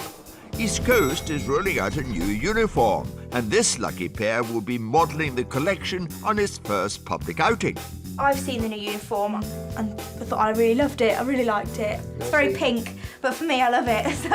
I've only seen the pictures. I've only seen the pictures with the waistcoats and everybody's written all over it, saying, no waistcoat. Bianca is clearly excited about the new look. I've only been here a year and a half and I feel like I need a change of the uniform, so this is coming right at the best time. But Jack seems a little more sceptical. I feel like I'm looking at a book of carpet samples. It's very pink. How good do I look? Compliment your hair. Yeah, thank you. East Coast plans to introduce the new look in shirts, ties, jumpers, and yes, Jack, waistcoats.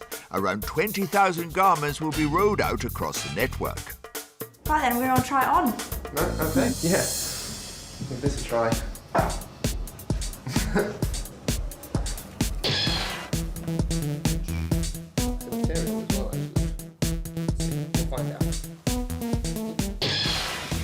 Pinning it around the back there. Looks like Jack is coming around to the new image. But yeah, there you go. Ready for customer service. What do you think? Very nice. I think yours fits a bit better than mine. Yeah, your waistcoat doesn't... It fits. I can't pinning it around the back there. Jack and Bianca will be modelling the new uniform in the East Coast service from London to Leeds, and it's almost departure time.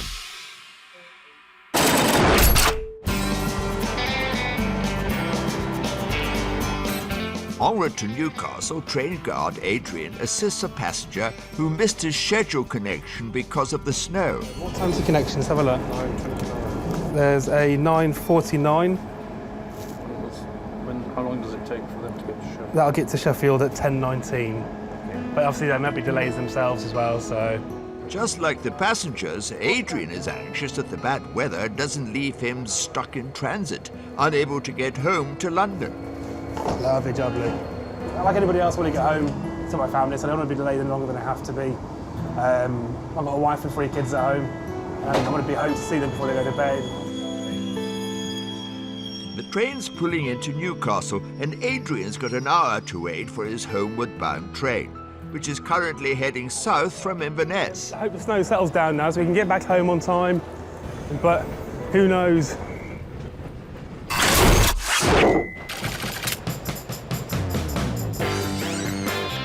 Back at King's Cross, Jack and Bianca's impromptu fashion show is about to begin on the Leeds-bound train.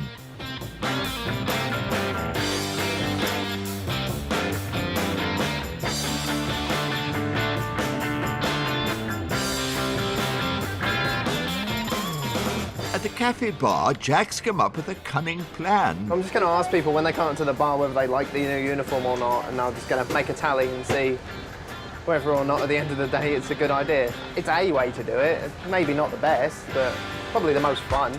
And not to be outdone, Bianca's canvassing passengers' opinions about the new outfits. Okay, this is our new uniform today. Just wanted to see what you think about it. That's really nice. Oh, good. Smart, colourful as well. It's very bright, isn't it? Yeah. We stick out a bit. Everyone was saying they liked the colour. I think that's what everyone's feeling. It stands out. I think we want to stand out from the crowd. We are something special, so we want a nice uniform to go with the way we feel, sort of, really. So that's it. The ladies like the look, but what will Jack's customers say? What do you think? Do you think this is a smart uniform? This is a uniform change for us, yeah? Do you want to just fill in my very official poll that I've devised there for you, sir? That's a yes, but Jack is angling for more. Hiya. What do you think of the new uniform, sir? Yeah? Ah, fair enough. Oh dear, it's all good fun. What do you think is our new one? It's very nice. Thank you. There you go. Yeah, no, it's I quite like pinky sort of tones. See, women, we love the pink. Yeah. What do you think, sir? New uniform? Yeah, it's all right, yeah. Do you think this one's very smart? Do you like it? Yes. Yeah? Good. I Great. noticed it on the platform on a lady as I walked up, one of your colleagues. What do you think about our new uniform? We're just trying these out today. It's beautiful. Yeah, lovely. I like the short sleeves especially. Yeah.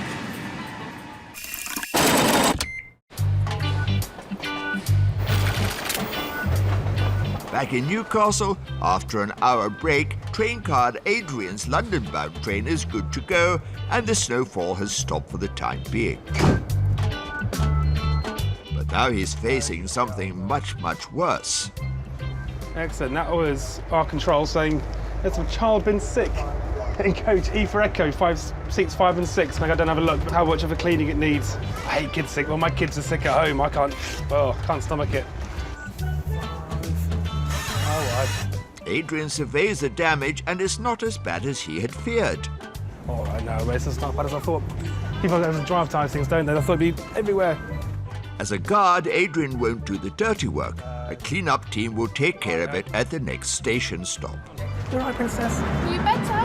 Not really. Were you sick?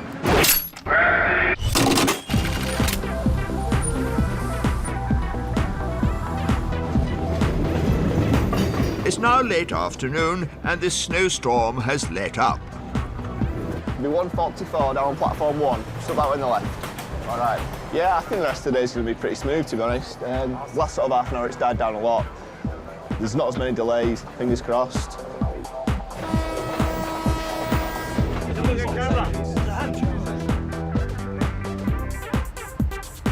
Adrian's relieved. The snow is no longer a worry. In fact, his train is making good time into London. It's always good to get back up to London, especially if you're early as well, which is a refreshing change.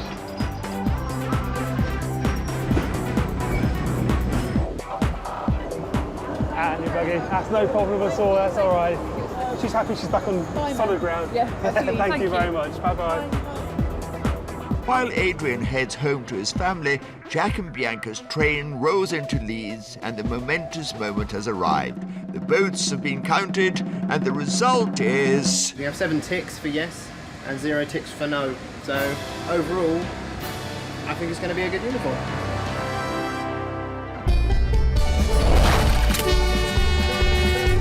A death on the line creates chaos. East Coast Control, it impacted on us quite heavily. Red and black are not very good.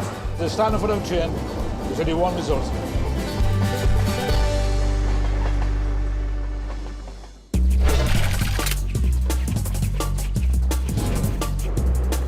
It should be just a regular Thursday for employees and travellers on the East Coast Line. 155 services carrying thousands of passengers across 936 miles of track. East Coast staff members are used to dealing with anything the job can throw at them. But there's one event that every employee dreads. Just come in from a train from York, just departed from Doncaster, arrived into Retford and heard about that there'd been a fatality. So just narrowly escaped whatever happened up there. Any death on the tracks, suicide, accidental or suspicious, can cause severe delays while the police investigate. East Coast Control. In York, at the East Coast Control Centre, rolling stock controller Gary and his team are facing major disruptions. It was a River cross-country service just south of York. So that was the one involved in the fatality. Although it wasn't an East Coast train involved in it, it impacted on us quite heavily. It closed the main lines to and from London. It closed them for approximately, I think it was about 90 minutes all told. So there was no services permitted to move south of York for that period of time. The police have given the rail companies the all clear, and York Control's first objective is to bring all services currently delayed back on time as quickly as possible.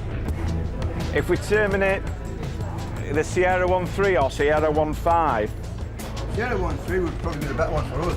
Gary is terminating services running north from York and concentrating on moving enough trains south to King's Cross to prepare for the capital's evening rush. rather than chase our tails all day, to terminate short, to bring a service back on time. It's a little bit of pay for the good in the end to get everything back on an even keel. For now, train guard Claire is stuck at King's Cross. Everything's been late now, so hopefully my train coming in won't be too late, but a bit crazy.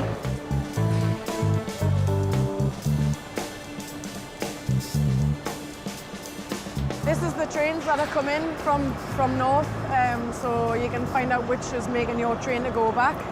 This is the running board of the ones that are running late. So the green ones are okay, red and black are not very good. I'm just hoping that the train that we have to go back is in on time and then everything's fine. Fatalities, particularly suicides, are a sobering aspect of life on the railway. In the last year, there have been 238 recorded suicides on UK railways. That figure comprised nearly 4% of all UK suicides. Fatalities cost the UK railway industry millions of pounds a year, but the human cost is impossible to measure. For me, I think the most difficult and challenging aspect is the amount of fatalities that we have on the railway. I mean, sometimes you can get a week where obviously you don't have one. At other times, you know, I had 5 in the space of 3 days. The drivers have an incredibly difficult time. One driver who's come face to face with the potential suicide is Graham. Based in Newcastle, he's worked on the railway for over 34 years. Ultimately, it's an awful experience for the driver involved, because obviously he sees and he can't do nothing about it. For example, I'm doing nearly 120 miles an hour now, and if somebody decided to just run in front of me, about 100 yards in front of us, it doesn't matter how hard I put the brake on, with 700-800 tons behind us, you're never going to stop.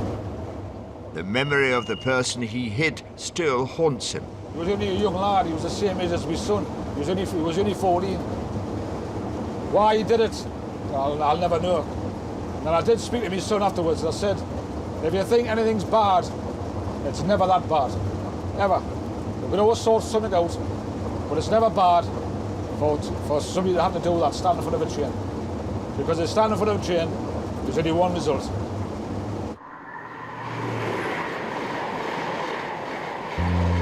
Any driver involved in a fatality receives care and counselling.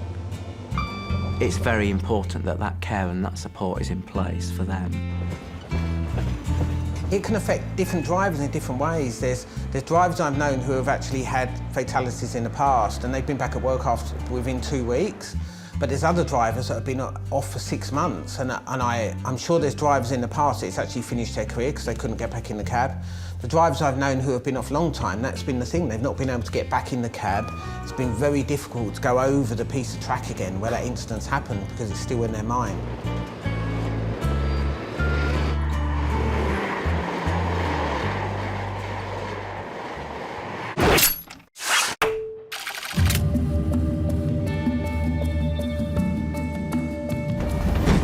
An hour has passed since the police gave the all clear, but back at East Coast Control in York, the delays continue to disrupt the schedule.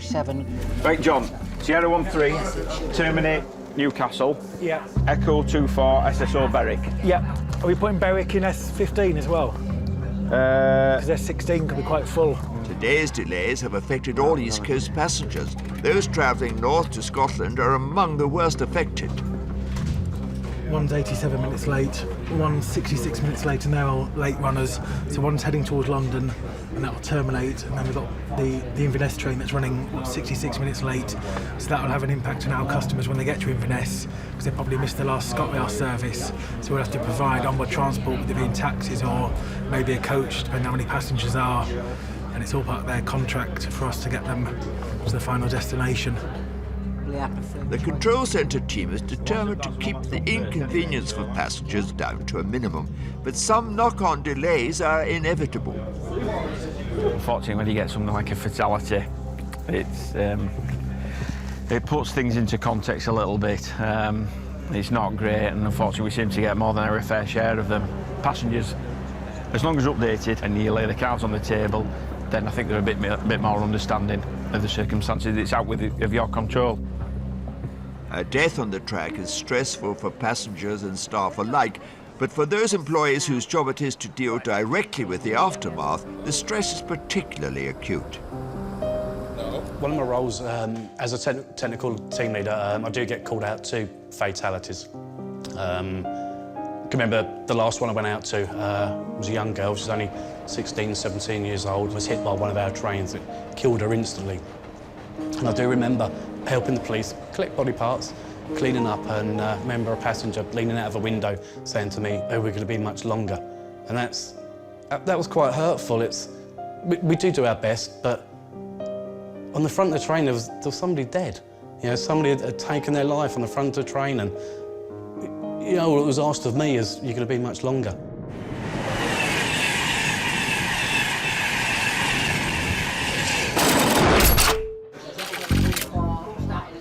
No, Echo 23 start Newcastle, Clyde. 1750. Back at East Coast headquarters, the control centre team is anticipating the impact of the delays on rush hour London. Have you seen all these late runners we've got coming from the north? Nothing's terminating short, and at the moment we've got no plans for anything to be cancelled going back out. We'll just keep running with everything. If we get late starts, then we'll just have to grin and bear it. There will be impacts in London. Might mean pressure on in London for 15-20 minute turnarounds. About 60% of East Coast passengers start or finish their journey at King's Cross, so Gary has every reason to worry about the impact of the day's delays on rush hour traffic.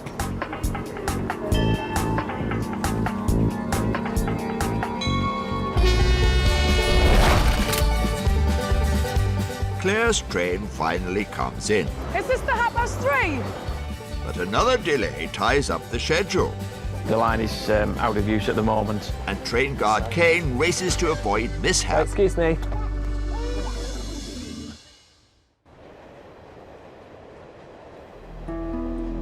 The majority of passengers are quite understanding when you explain to them over the tannoy that the train's been delayed due to a fatality. Unfortunately, in this day and age, it is quite frequent, fatalities, and it causes a lot of delays and throughout the whole day.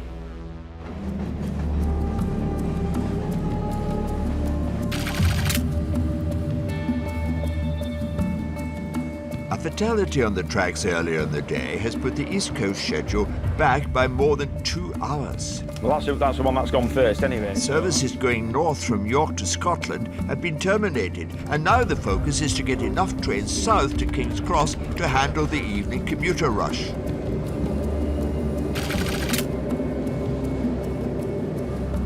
Station Customer Services Manager Olga is bracing herself for the possible onslaught of late trains and upset passengers. The black one, which is heavily delayed, is 87 minutes late now. This train meant to form 5 minutes past 4 to Leeds. So as it's currently an hour away from here, so it's definitely not gonna form 5 minutes past 4. As well as this train, yeah, it's over an hour late as well. So that means that we need to find another train, which is a set swap, basically. A set is rail speak for a whole train. A set swap essentially means prepping a train to take a different route than it was originally booked for. And at King's Cross, with rush hour fast approaching, it's essential to do this very, very quickly. With our dispatchers and duty team leaders who needs to be on the ball of everything and who needs to make sure that all the trains that arrive late, they're all tanked and serviced and cleaned and reserved very quickly. It's not just paying customers who've been affected by today's disruptions. Train guard Claire's been stuck in King's Cross waiting for her return train to Newcastle. And there's good news. It's just come in. So mine's on platform 2, but it's got 2 head codes, so I'll have to go and find out which one's ours. Is this the 3:30? It's got 2 head codes on the board? Yeah. All right. Right, this is my train, so we must be leaving on time, so that's all I'm bothered about. Claire is finally on her way home to Newcastle, and it looks like the tangle of delays across the network is slowly but surely being straightened out.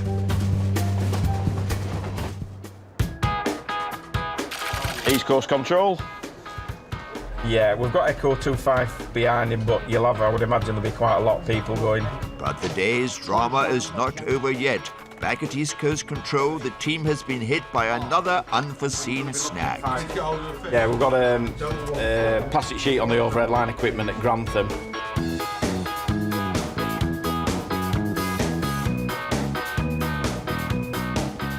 Every year, hundreds of plastic bags and kiddies' balloons wreak havoc, costing the rail company precious time and money. That's the contact wire there, where the plastic bag is actually laying on as well. That's where the electric locomotives pick the overhead line supply up. With trains running at up to 125 miles per hour and over 25,000 volts of live electricity coursing through the cables, contact with even the flimsiest of objects has the potential to cause serious damage. So if that gets tangled in the pantograph, causes all sorts of problems, losing power and everything. So it always amazes when you've got 1,000 acres of sky up there, yet these things seem to find the overhead line equipment. The line is out of use at the moment until that's removed safely by overhead line staff.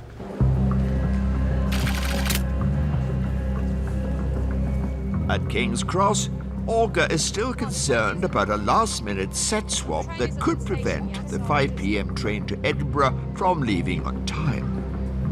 1700, do you still need help for that, yeah? Yeah, all right, thank you.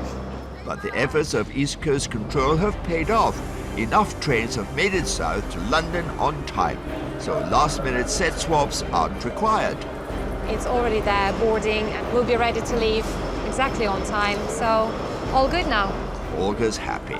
The busy commuter exodus from King's Cross is running without major disruption. And back at East Coast Control in York, the plastic bag snag has been resolved. Thank you. Cheers, Dan. Right, John. Grantham, we're okay now. Cheers, guys. Cheers. Thanks. So the bag at Grantham's now been removed, so services running through Grantham, heading northbound, normal running, normal working resumed. So that's all clear and out of the way now. With his shift drawing to a close, Gary's hopeful that he's seen the last of the day's delays. We're pulling round slowly but surely. It's a lot better than it was about 3 hours or so ago. I've got about an hour and a half to go, so yeah, hopefully we're over the worst of today, so I can go home and have a nice bite to eat at home at tea.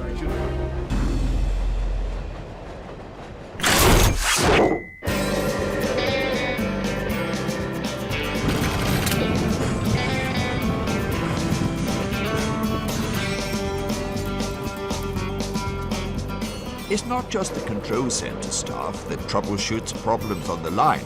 East Coast also has a team of roving engineers who work behind the scenes, making sure the network runs smoothly. In Peterborough, train fitter Alistair is on call. I like fixing things, yeah. When a driver reports a mechanical issue, Alistair rides the rails to diagnose the problem. It's something different every day. It's what helps to make it interesting.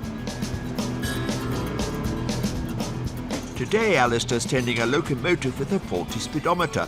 The reading jumps erratically from 125 up to 140 miles an hour. It keeps jumping up every now and then at certain bends and things, causing the drivers a bit of consternation. And it's usually a problem with one of these probes where the cables have got crushed or have partly damaged. I've opened the door so I can actually see what the speedo's doing, see when it does actually jump. If you look at the speedo, you'll see it's doing 140 miles an hour. Relax, passengers, it's not actually going that speed, it's just a faulty reading. Even when it was doing that, I couldn't really get a satisfactory reading from any of the probe. I'll have to wait and see if it does it again. And don't worry that there's no driver. That's because Alistair is in the trailing car at the back of the train. Halfway to London, the probe picks up the problem. If you notice there that the figures are dancing about all over the place, that's the actual voltage output from number 4 probe, and it's not as steady as it should be. Something not right there. I think what we'll do, we'll ask the maintenance control, see if we can get the probe on number 4 axle changed tonight, see if that cures it. The fault is found and reported. Alistair's patience and persistence have paid off. The whole idea of the job is to make sure that the service runs as efficiently as possible with the least amount of delay to the passenger. Cheers. Ta-da. Unbeknown to the travelling public, Alistair packs up and quietly slips off the train, leaving no trace behind. You're always behind the scenes, never at the front, sort of just trying to keeping your head down, getting your hands dirty and mending things. And that's how he likes it.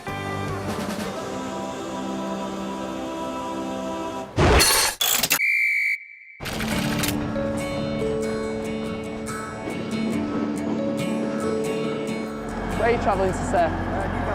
Newcastle, yeah, if you go to this next door and walk through it, they'll be going shortly, sir. While train fitter Alistair operates behind the scenes, the train guard's role is front and centre. Kane's been a guard for a year, and one thing he's learned about the job is... Every day is different on the railway. He may be just a ticket collector to you, but this guy is primed for every eventuality. This is the ticket printing machine. We accept credit cards, have a scanner for the new print at home tickets. These are the all-important ticket stampers, the T-key and the T-key holder. This is to open your panels.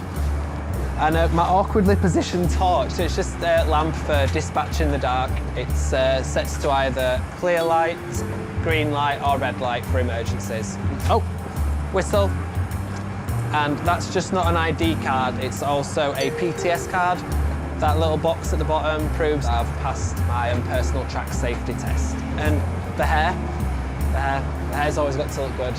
Kane is an on-board superhero, ready for any mission. The lights have gone out in carriage C. In carriage C? Yeah, so every time we go through a tunnel, we're in complete darkness. Oh, right, I'll come down straight away and sort that. Fuses blown or something, so...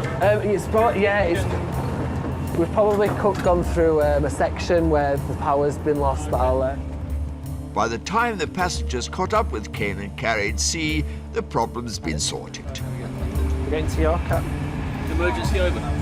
Emergency over. The problem is fixed.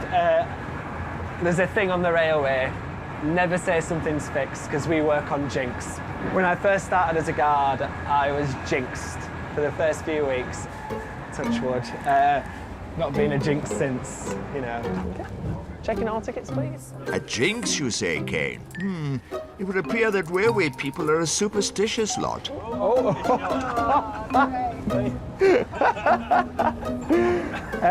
Old team plumbing. Yeah, ticket in the coffin.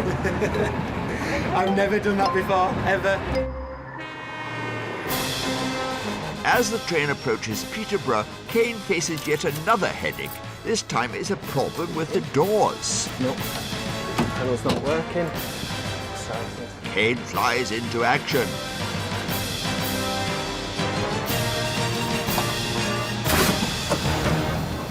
I just doing a little jog, I'm a bit flustered. I did a marathon last year, believe it or not, and I'm not as fit as I want.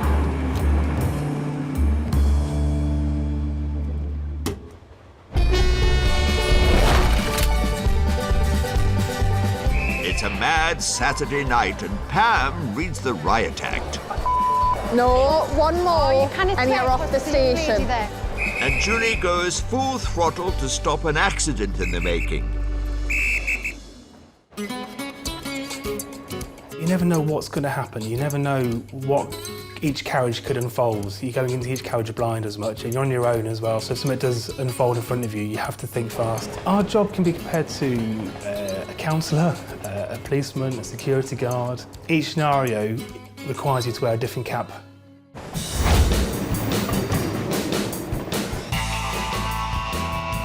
Being a train guard might look simple, but it's a demanding and complex job. The most important duty is safety. Initially, I'd take my lead off the driver, but if anything was to happen to the driver, then I would be in charge of passenger safety, organising emergency services, protecting the line, because that's the main thing. You know, if something were to happen on a train, you have to stop traffic. That's the first thing that you do, which is why we have in here, they are track safety clips. And they're the ones that will be put on each side of the track, and they'll turn the signal ahead to red and the one behind, so it stops train traffic. The guard must be equipped for whatever gets thrown at him, even canine management. Oh, calm down, calm down, calm down. I've been put on dog sitting patrol, so I'm having a lot of firsts today. A lot of firsts. No, this is a rare occasion to get asked to dog sit. Oh, bless it, it's shaking. Is the guy still gone because I'm taking this dog? Oh, no, I'm taking the dog. Caught in the red-handed, I'm going to take that dog up.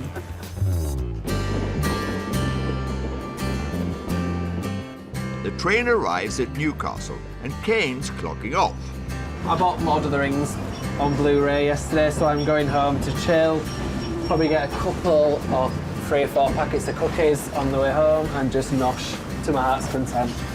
Right, see you later. See you later, Paul.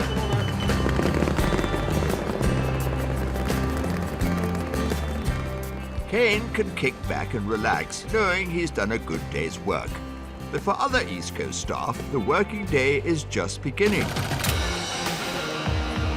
York Station is one of the busiest on the East Coast line.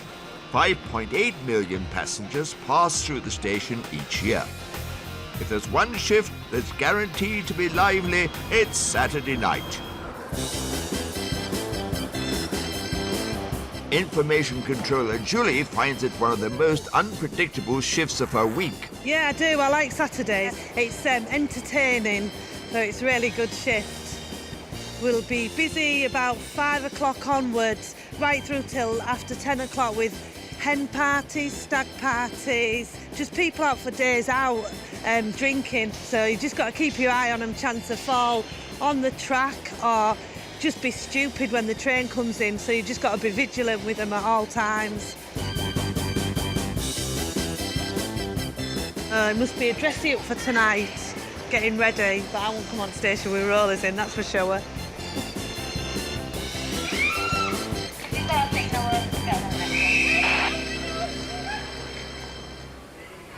Rail 7 to 9. A last-minute track reassignment puts Julie on the alert. Come on, let's run.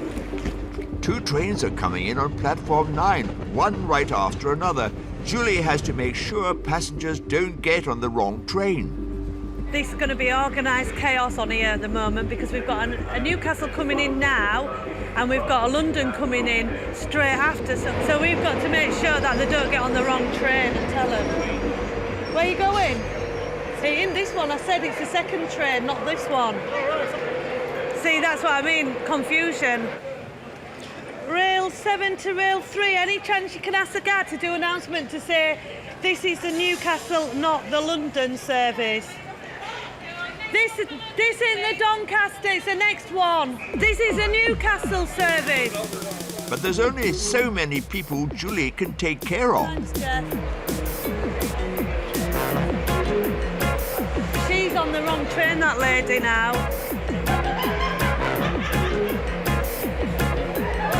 Keep away!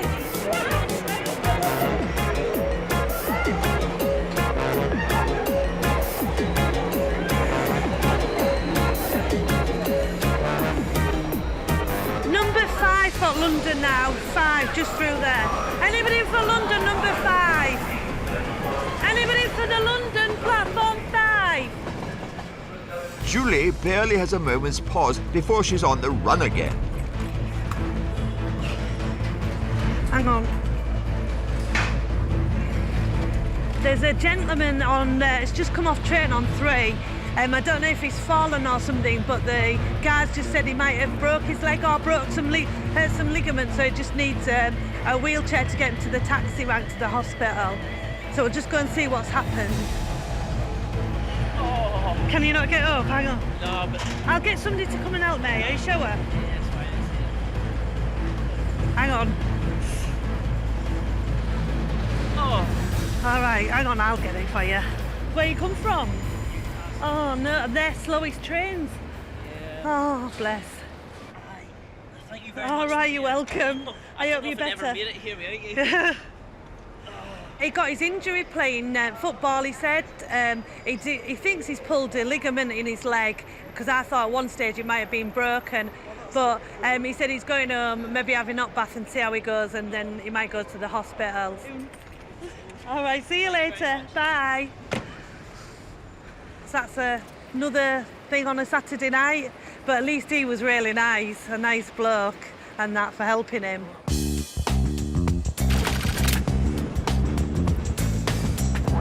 In Newcastle, customer service assistants Pam and Claire are in the midst of Saturday night shenanigans.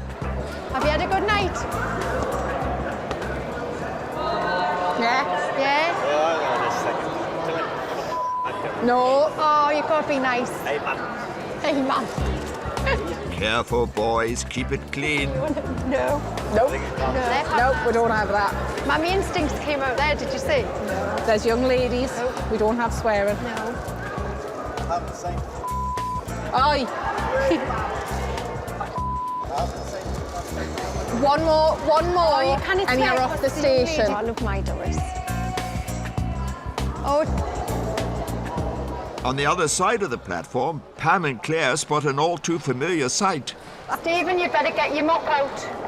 Steve, you might want to put at least a cone in front of him.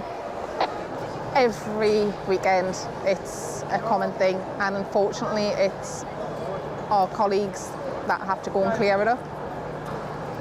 Not a nice job. Just another Saturday night in Newcastle.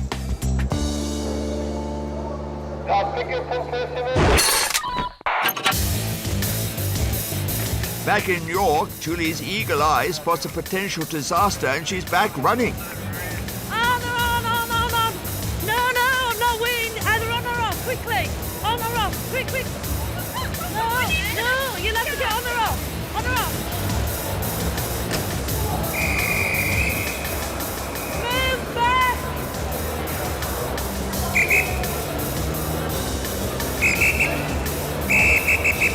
No, off the track.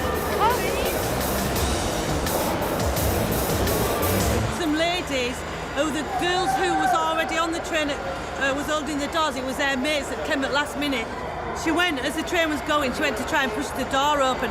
Well, she had a few drinks. If she'd have slipped, she'd have been right down the side of the train and she'd probably have been killed. So that's why I ran down to try and stop her from getting on. And that's my shift finished. And I'm absolutely tired out, running about. But it's been a good night and a good shift, so I've enjoyed it. You've earned your stripes tonight, Julie.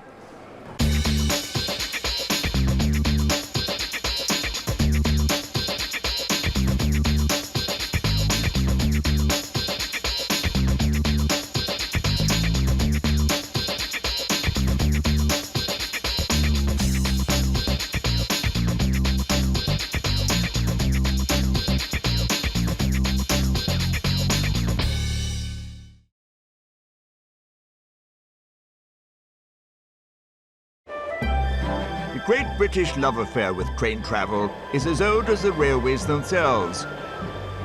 From the beating heart of London's metropolis to the majesty of the Scottish Highlands. Connecting coast and countryside with our great cities, the East Coast Line has it all. Disregard that, it's a glitch. But it's the people who give life to this railway. I won't risk you, I trust you. British public are the best form of entertainment on the planet. The East Coast Line carries 19 million passengers a year on 155 train journeys a day, along almost 1,000 miles of track. East Coast is the largest operator on the line.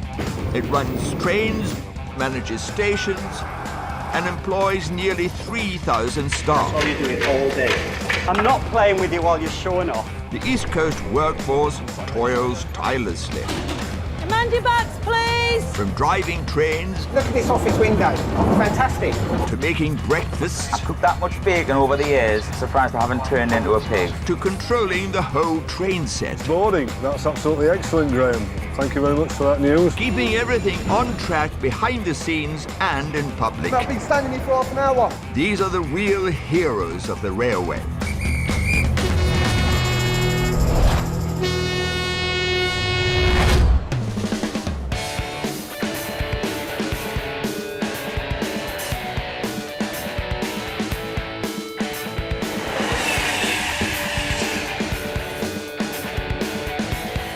There's a very special breed of dedicated people who eat, sleep and breathe the railway. How many people have that view when they go to work?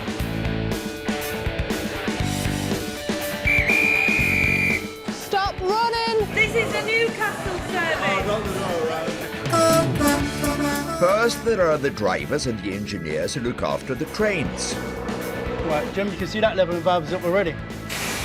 Every single day of the year, that wire is live at 25,000 volts. You've done it already? It's down to them to ensure the safety and comfort of all passengers across the entire rail network. We've got BN12 coming in now. It's already about 40 minutes late. I have to get the boys on this and work around the clock. Those are the things that can go wrong. And then there are the train spotters, who eagerly and patiently wait for hours for a glimpse of that special locomotive. All this for the love of trains.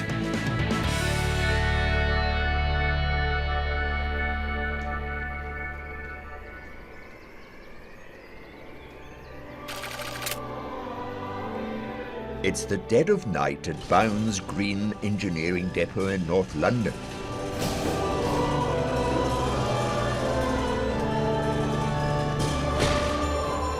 Britain's travelling public is tucked up in bed, blissfully unaware of the mechanical wizardry taking place inside this 17-acre workshop, a hangar the size of an airport terminal.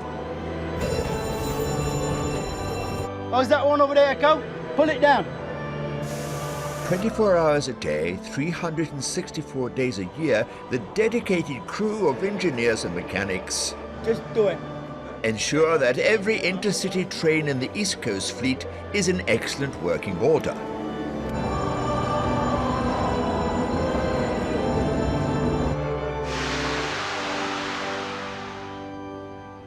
Okie dokie, it's live and everything up.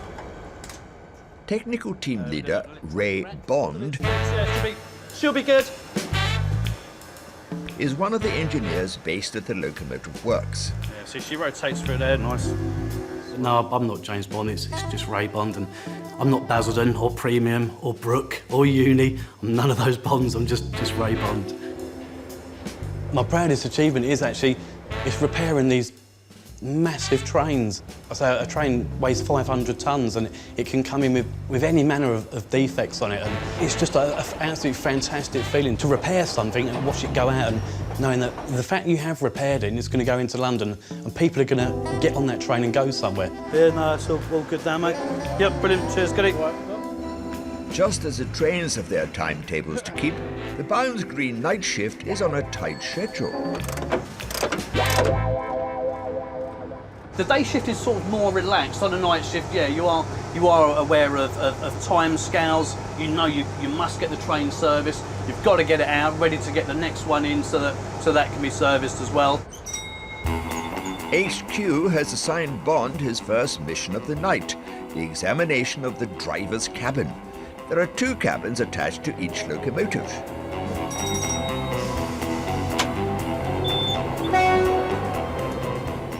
Ray's mission would not be complete without checking the braking system. Effectively, that's just your ignition key. We'll go into what we call the auxiliary position, and that sets the locomotive up. If I move the controller forward and take power, we would eventually move forwards. So we take forwards. I can hear now all the fans are up to speed and everything, and then we can actually take power. So we just notch on, we can hear the electrical switches pick up, we can open them up. If we left that power on, eventually that power would be great enough to overcome the brakes.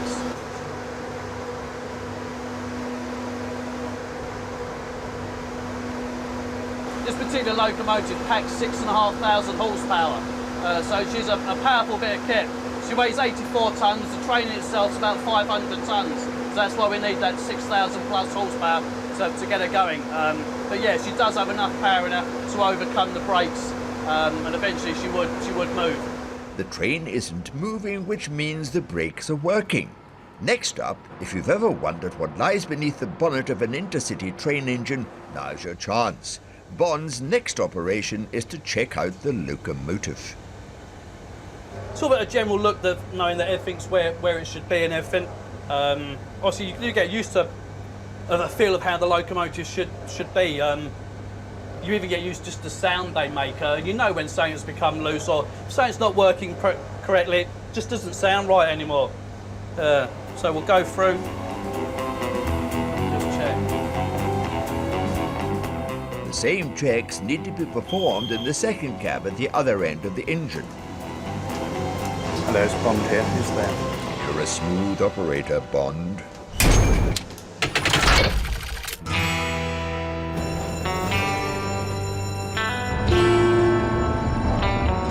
now 1:45 in the morning at East Coast Engineering Depot in North London. While the country is sound asleep, the night shift is in full swing. As one train leaves, another arrives to take its place.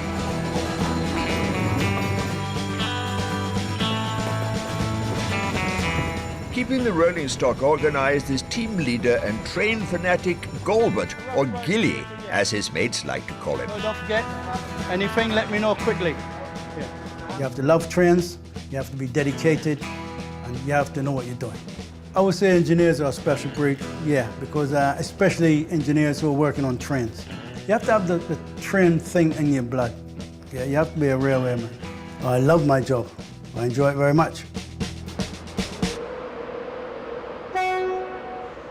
One of Gilly's responsibilities is to check inside the passenger carriages. We're looking for anything out of the ordinary that would cause passenger discomfort, as in damaged armrests, damaged seats, anything sticking out that could injure the passenger or their clothing. We found crutches, artificial legs, all kind of nonsense to find on there. Most items are taken to lost property. Most, but not all. We found people asleep on the train, especially in the toilets. Winter time, you find that a lot. They tend to dodge the staff when the train pulls into King's Cross. And then we have to, it's normally a struggle to get them off because they're normally drunk or whatever, asphyxiated with drugs, whatever. But we do get them off.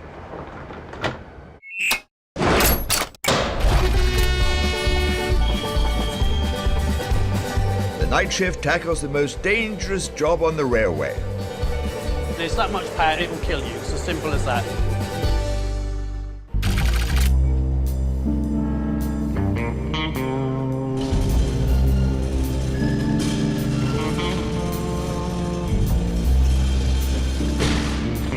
It's the middle of the night at the East Coast Engineering Works depot in Bounds Green. All right then, son? Hey, is it working all right then? Every night the team services the fleet of electric and diesel locomotives.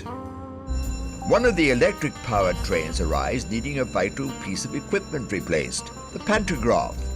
It's a metal arm housed at the top of the engine which feeds electricity from the overhead wires into the locomotive. This powers the train like a dodgem, but only 5,000 times more powerful. On the top of the pantograph is a pantograph head.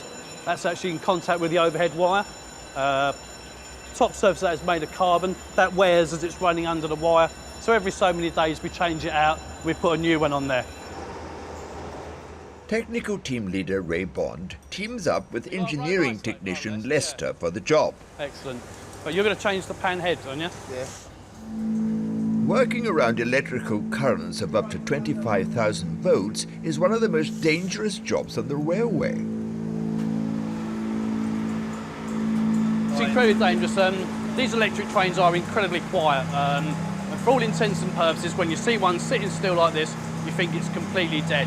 But it's not. All the time, every single day of the year, that wire is live at 25,000 volts. You don't even have to touch it. Even if you just get near, it will jump. There's that much power, it will jump to you and it will kill you. It's as simple as that. There's no second chance with it. We turn off the 25,000 volts first, obviously, for safety. All these vehicles have an orange line painted on them, and effectively that's a safety line. And you do not put any part of your body above that orange safety line unless the overhead electricity has been turned off. Yep, cheers, got it, yep. Well done. Right, that's our old pan head down. Okay. Yeah. Now it's quite a strange phenomenon. Obviously the 25,000 volts is switched off, but to actually still try and touch that wire while it's dead, it's a strange thing. Can you touch it? Oh! I don't like touching it. Nah, even though we all know it's dead, it's still really hard to touch it. Another mission accomplished by Bond, Ray Bond.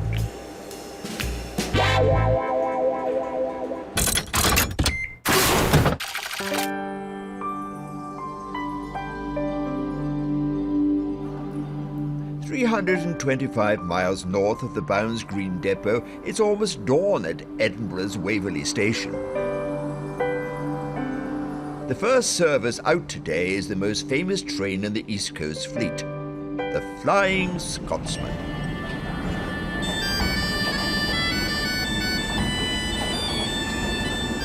Named after the legendary engine that joined the two capital cities of Edinburgh and London, this 21st century version is one of the flagship services on the East Coast line.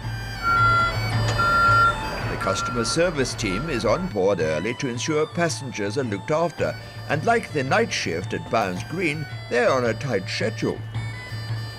So we've got to make sure we've got everybody fed and watered before final destinations. From here to Newcastle, it's only an hour and 20 minutes, so we've got to fit how many get on into their breakfast before we get to Newcastle.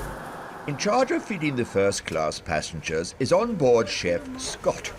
At the moment we're on schedule as far as the prep's going. The trick to working in a small team in a small space is not to be a prima donna. The chef who's just like, this is my space and you're not allowed in it. I've worked with a few guys like that and it doesn't work. Let the games begin. Good morning.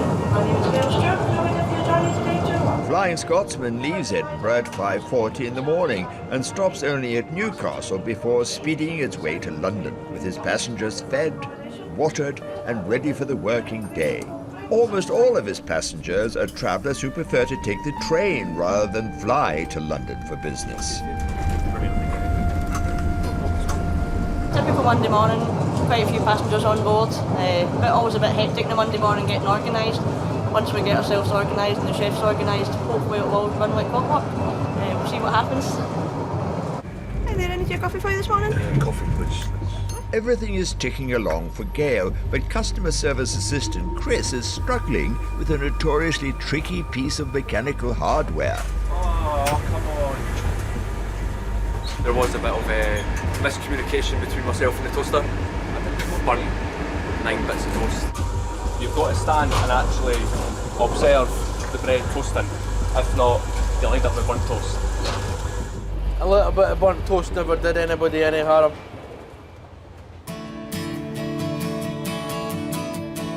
My favourite passenger this morning. No offence. Ah, yeah, yes. You got breakfast too, didn't you? Yeah. She enjoyed his sausage.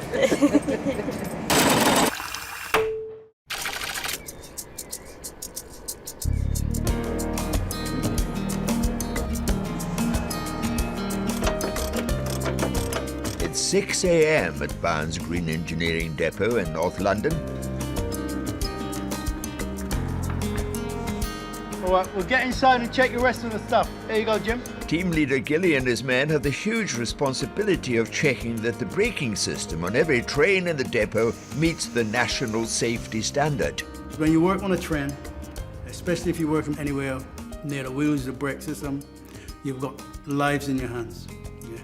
300 lives in your hands every time you go near a train. Just let me know what is not okay.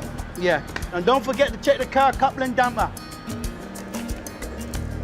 They check all on the carriage, panels, brake pads, calipers, wheels condition, and so on. Each train weighs over 500 tons and can seat around 500 passengers, and the brake pads need to be changed regularly. That's 25,000 brake pads every year. That is a pair of brake pads. That's what it looks like. And they'll check for the thickness. Yeah. See the difference in thickness. If you allow them to wear too thinly, the metal bit would just rub on the metal part of the disc and crack the disc. Passenger safety is paramount at Bounds Green. The depot runs the equivalent of an MOT assembly line, servicing up to 10 trains a night, fixing any problems and returning the engines to their stations in time for morning services. You can see that level of valves up already. It's always a race against time. We have to beat the clock all the time. If the night shift is late, its trains won't run on time, passengers will be delayed, and the company could incur substantial fines. We have late departure from King's Cross. Lots of complaints. Trains in the wrong places. We have a sort of like knock-on effect, and that in turn would cost us money. The train has been fixed, and Gilly needs to immediately dispatch it back to King's Cross. But there's a problem. It's not moving. We're obviously having troubles with the signal. So we have a above flashing light and a warning siren. None of those happening. The clock's ticking, but Gilly and his team are at the mercy of signals. It's only safe for the train to leave when the light is green. To add fuel to the fire, there's another train arriving at the depot, and it's already 40 minutes behind schedule. We've got BN12 coming in now. It's already about 40 minutes late.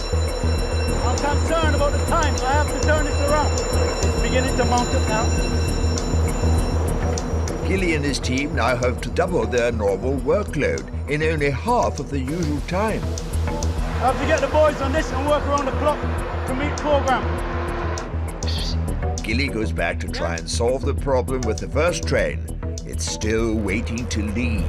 We're having a problem on the line. We can't get the signals yet to clear the train so the train can leave the depot. So Tony's going to try closing, opening doors again. Opening and closing the doors should reset the system. Any joy? There should be flashing lights and a warning siren, but nothing's happening. Those are the things that can go wrong. It is a big problem. Slightly worrying now. For the train to reach King's Cross in time to begin its scheduled journey, Gilly has no choice but to override the red light and dispatch the engine with extreme caution. I'll let you deal with that. Yeah, it's doing it now. Yeah. Right. Finally, after 30 minutes of delay, the train can head out to King's Cross. It's a relief to get this one up now anywhere.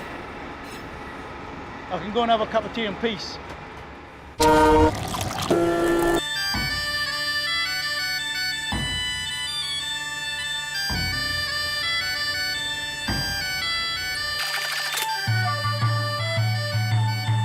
It's 7 a.m. and the Flying Scotsman East Coast flagship express service from Edinburgh to London has just pulled into Newcastle, the only stop on its route. 100 more passengers board for the journey to King's Cross, and the train needs to be fully restocked in only 3 minutes.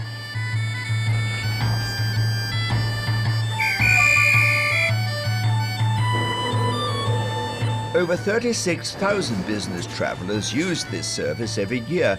Nothing less than excellence is demanded by passengers and staff alike, especially in first class. Typical day at the office, you go up for a passenger who's needing coffee, you go up and it's tea. What should be in that one? Coffee. Guess what? Tea. Tea. Yeah, it looks like coffee. It's coffee. I'm here all week, by the way. Yeah. That shouldn't taste like tea. Third time lucky for yourself. Go for it. Thank you.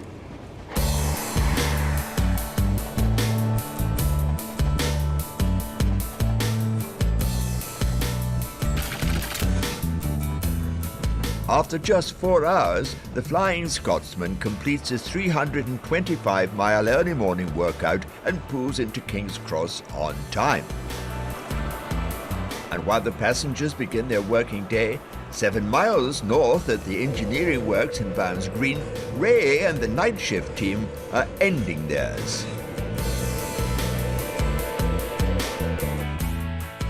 When we finish the shift and we've got an empty depot, we know that we've done what basically what we're paid to do, really.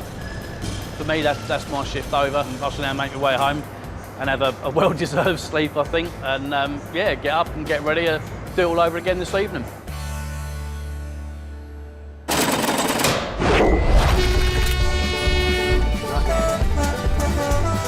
Thunderbird Thunderbirds are go.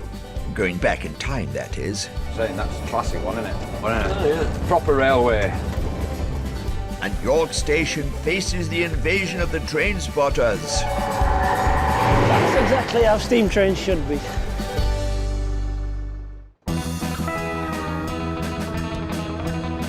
East Coast Trains takes 19 million passengers up and down 936 miles of track every year. As part of a £1.6 billion network rail upgrade, a section of the London to Edinburgh mainline route is being diverted. Driver Steve can't start using the detour until he completes a test drive of the new route using what's known as a Thunderbird locomotive. Stations, signals, route, crossings, just get them all off, and basically then when we get to the end, it's am I ready for being assessed and passed out. Steve must negotiate the journey from Peterborough to Lincoln and back. There we go. And with instructor Mario at his shoulder. It worked. Thunderbirds are go.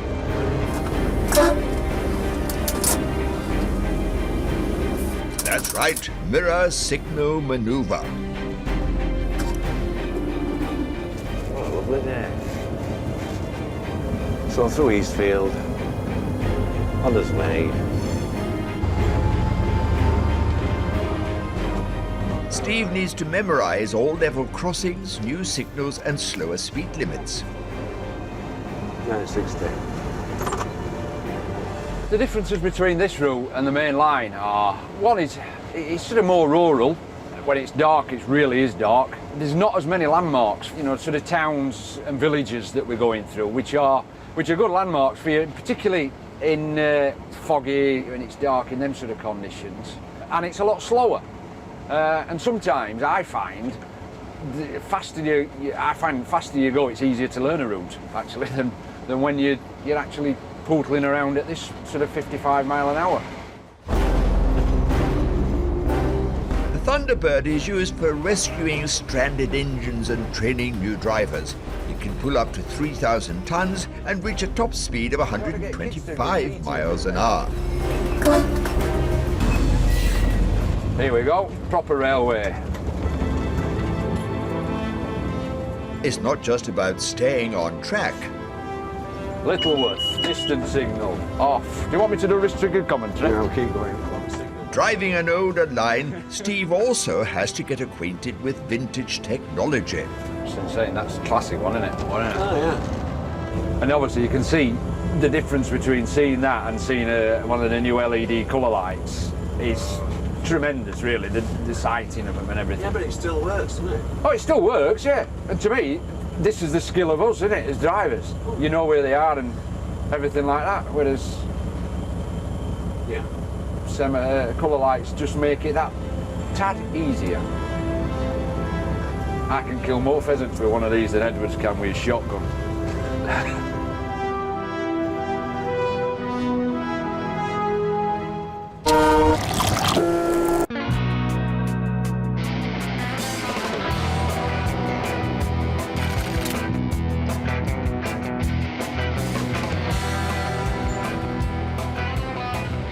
Since the birth of the railways, a rare breed has been observed lurking in railway stations, a species that loves trains and all that they stand for. This breed is commonly known as the train spotter. Oh, my name's Ian Willoughby, I'm 27 years old. I've been train spotting for about 20 years now, just over. Train enthusiasts, as they prefer to be known, log serial numbers of each coach or locomotive they see. Ian highlights numbers already printed out in a handbook that one of his train spotting mates created. I take the data file with me everywhere I go, just in case I see something different, and I can mark it off there and then, rather than sitting for hours at a time when I get home at 11, 12 o'clock, midnight, marking them all off. To some, he may be a figure of fun, but Ian is proud to be a train spotter.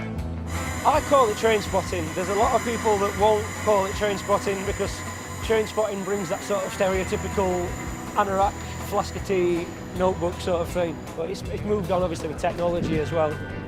Today, Ian's on the lookout for a rare steam train that will be stopping at York. Today, I'm here for the Great Britain 6 rail tour. It's a 9-day trip around the UK. Today's the last day of it, and it's all steam, 100% steam locomotive. It's round about 20 minutes away from where I am now, according to the website. So Ian waits and waits and waits and waits. It's just whistled. It's just on its way in now.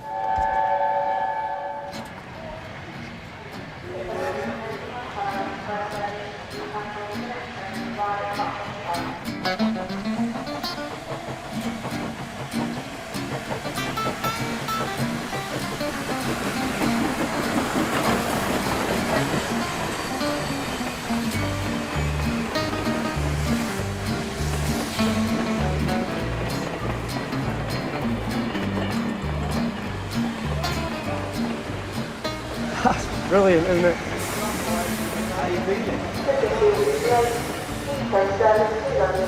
It's pretty special, isn't it? Ian is by no means alone in his passion for the great age of steam.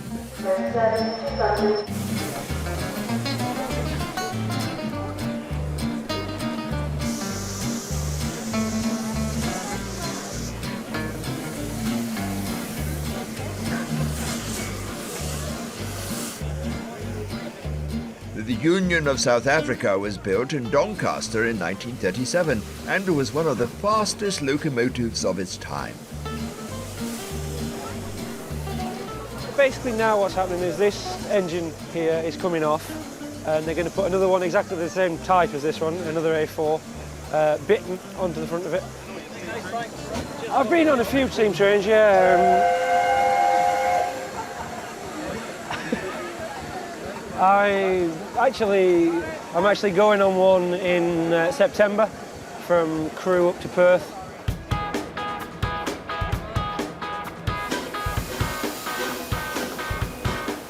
Once the engines are swapped, Ian can head off on the second leg of his big adventure. The plan now is to get the train to Doncaster. I have to get this train because it gets to Doncaster about 20 minutes before this does, and then I'll see it come through Doncaster at a fair rate of knots, hopefully.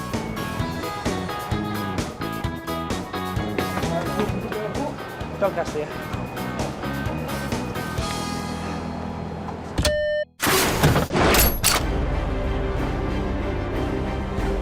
Due to the engineering works on the main line from Peterborough to Lincoln, East Coast train driver Steve is learning a new temporary route. He's training in the Thunderbird locomotive with his instructor Mario. There we go.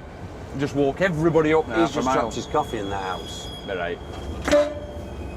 I don't like blowing horn here because they're all retired people at this side.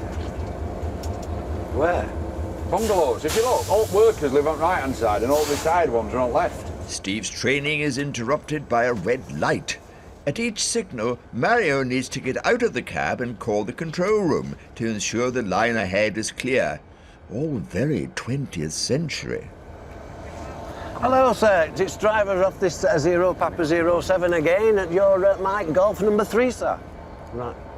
So you're going to give me a Mike Golf number 3 signal, and when we get it, we're going to approach Cherry Holt. When we get to Cherry Holt crossing, we're going to not cross over it until it is safe to do so, and go over it at caution. When we get over the crossing, we're actually going. Then we're all right to carry on as normal. Cheers. Thank you very much, sir. You keep saying that when you get on phone, don't you? Oh, yeah. Hello. He says good morning. Puts me straight on.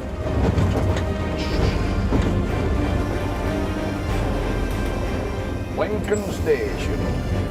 So, 65 miles and 1 hour later, how did Steve do, Mario? Wow. How much is that worth? Yeah, he's all right. Yeah, he's fine. Yeah, he's fine. He's only slapped me twice. So I did have dark hair, though, first day. No, he's not. He's fine. Be fine.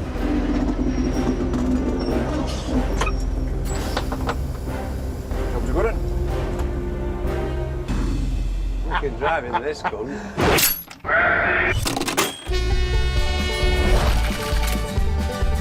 A train-loving artist takes the biggest gamble of her career, The moment of no return now. and driver Graham is crowned king of the rails. I sit in the best seat of the house because I have everything in front of us.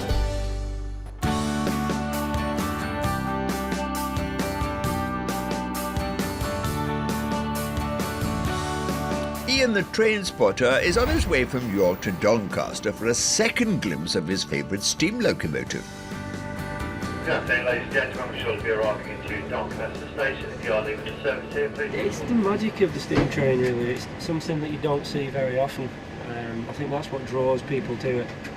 It's a sort of, it's something completely different. It's the history of it, British engineering, the sense of grand design that you don't seem to get on the trains these days.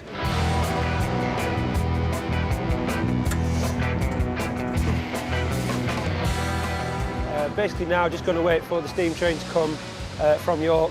It's about 10 minutes away, hopefully. So with any luck, shouldn't be long before it'll come flying through here. Train spotting is a waiting game, and having the patience of a saint always pays off. And sure enough, there in the distance, I think that's the smoke from it. See that? He sort of, oh, whoa. Yeah.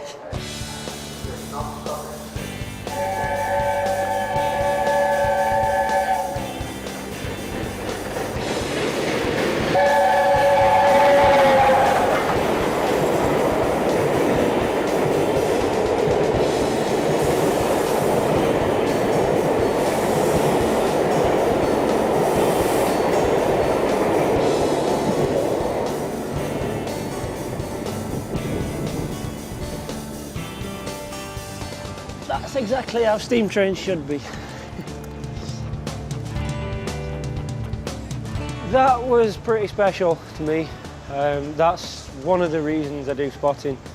See something different that's not a regular occurrence, something rare, especially at that kind of speed, just doing what it should, doing what it was built to do. Working a proper train from York to London on the main line, exactly what it's all about.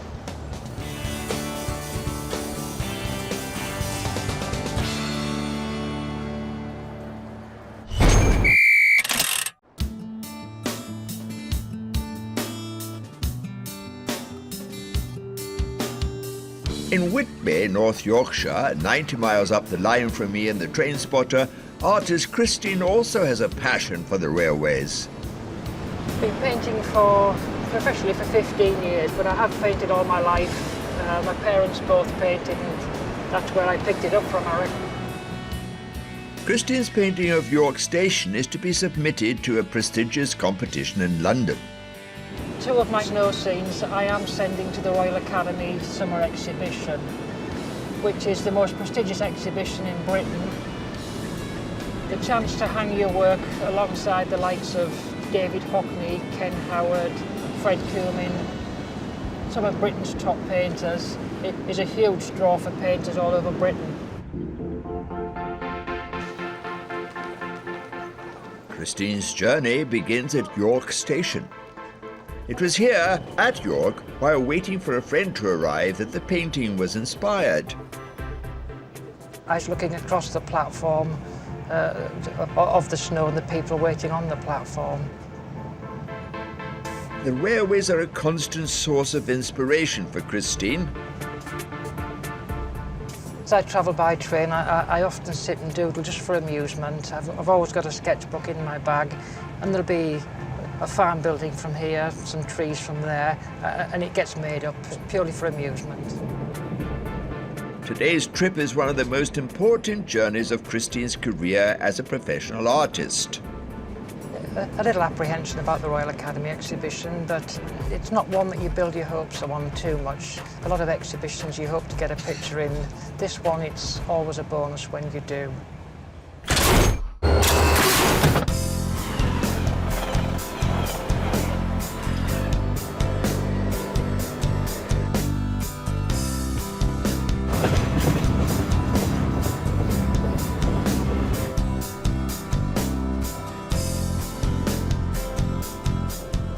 Every day you come to work, irrespective of where you're going or what time you're starting, it's different. You could go the same journey every day, but it would be different every day. And not many people can say that, you know what I mean? I still love my job today as I did 34 years ago when I first started.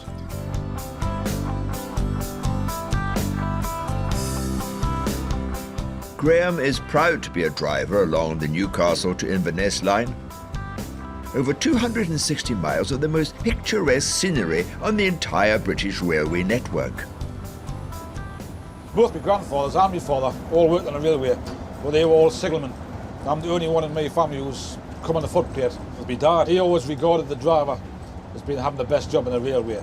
I must admit he's right. But me personally, it's, you can't beat a bit of variation. Whatever walk of life you do, whatever job you do, if there's a bit of variety, it makes it a bit more interesting. Despite being spoilt for choice, Graham does have a favourite section of the route. Between Berwick and Bournemouth. It's just because you overlook the North Sea and you're right on the cliff tops, and it's just a superb outlook. Graham loves his work, but every job comes with the odd occupational hazard. And you know, you get that feeling, oh, I want to go to the toilet. Very, very rarely you get caught short. You know, it does happen, obviously, it's human nature, everybody gets caught short, but it's generally it's very, very rare. And there is opportunities for you to go to the toilet.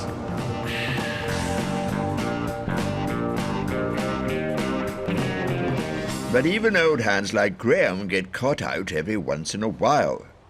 It was in a place just a few miles south of Peterborough, actually, in what's called the Fens. I just put the brake on, I went to the toilet. And I continued the journey. I told the signalman when I got back why, like, you know. But then our control rang us up, asked us why I lost 2 or 3 minutes. I had to explain.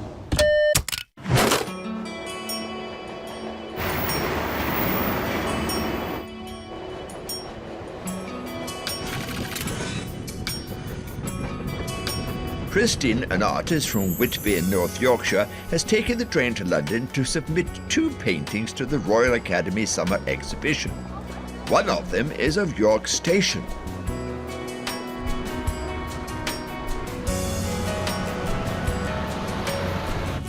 Quite a contrast from Whitby, where we've only got 2 sets of traffic lights. It's an eye-opener coming to London.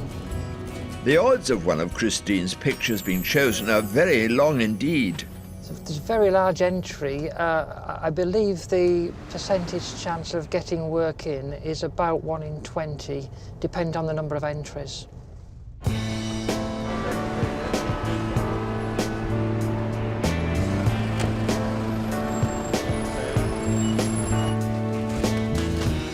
The moment of no return now. Just unwrap these and hand them in, and that's me done. Not feeling confident, but I think they stand a fighting chance. Hi there. Hi. Hi there. Just scan the back. Just scan the back, thank you. There's 1. There's 2. Thank you. Right. It's all out of Christine's hands now. The paintings will be judged at a later date. I think that both paintings have a good chance, and I'm always optimistic when I put them in. And yeah, yes, I have to say I will be slightly disappointed if they don't get in.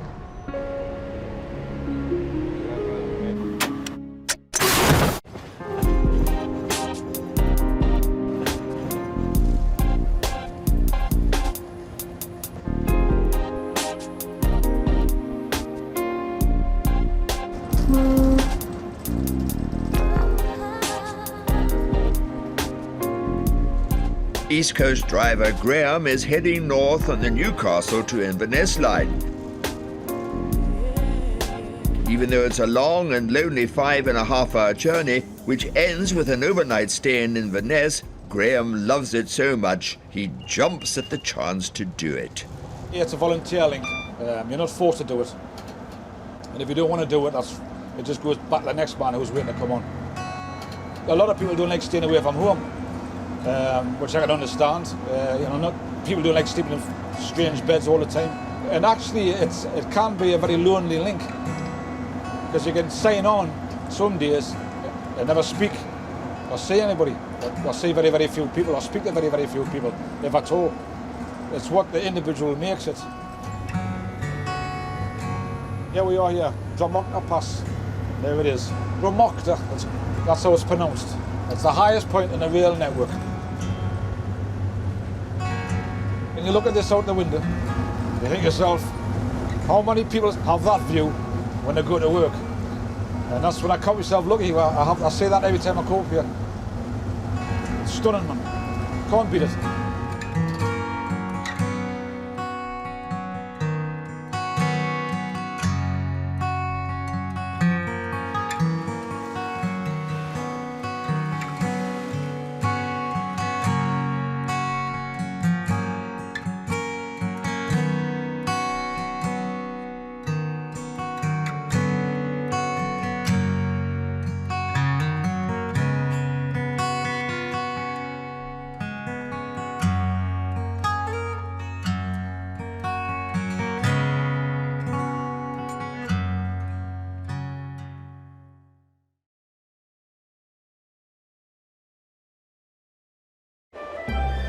The great British love affair with train travel is as old as the railways themselves.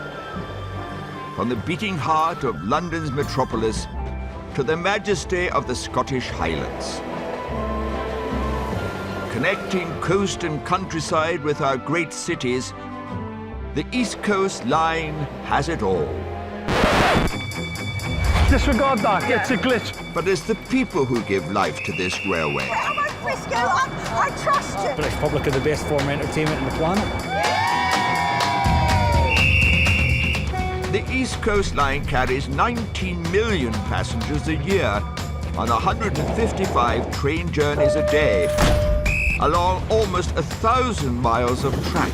East Coast is the largest operator on the line. It runs trains, manages stations, and employs nearly 3,000 staff. That's how you do it all day. I'm not playing with you while you're showing off. The East Coast workforce toils tirelessly. Demand your bags, please. From driving trains... Look at this office window. Fantastic. ...to making breakfasts... I've cooked that much bacon over the years, surprised I haven't turned into a pig. ...to controlling the whole train set. Morning. That's absolutely excellent, Graham. Thank you very much for that news. Keeping everything on track behind the scenes and in public. I've been standing here for half an hour. These are the real heroes of the railway.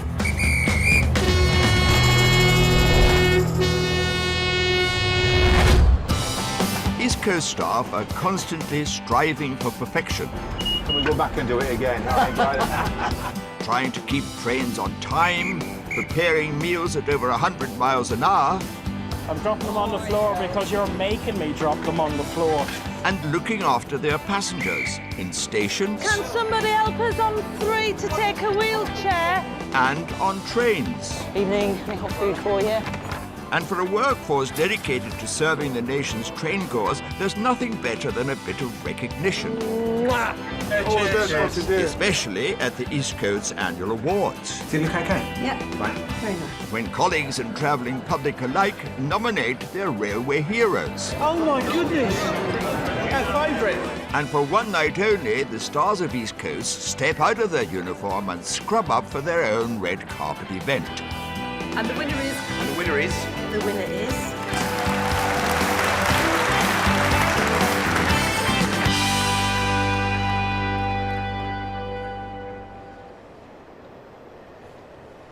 I've been doing my job 15 years now, and I really like it. Every day is different, so when you come in, you think, oh God, what am I going to expect now? You know, there might be some delays if you're coming in on a late shift. So every day is so different, so yeah, I really enjoy it.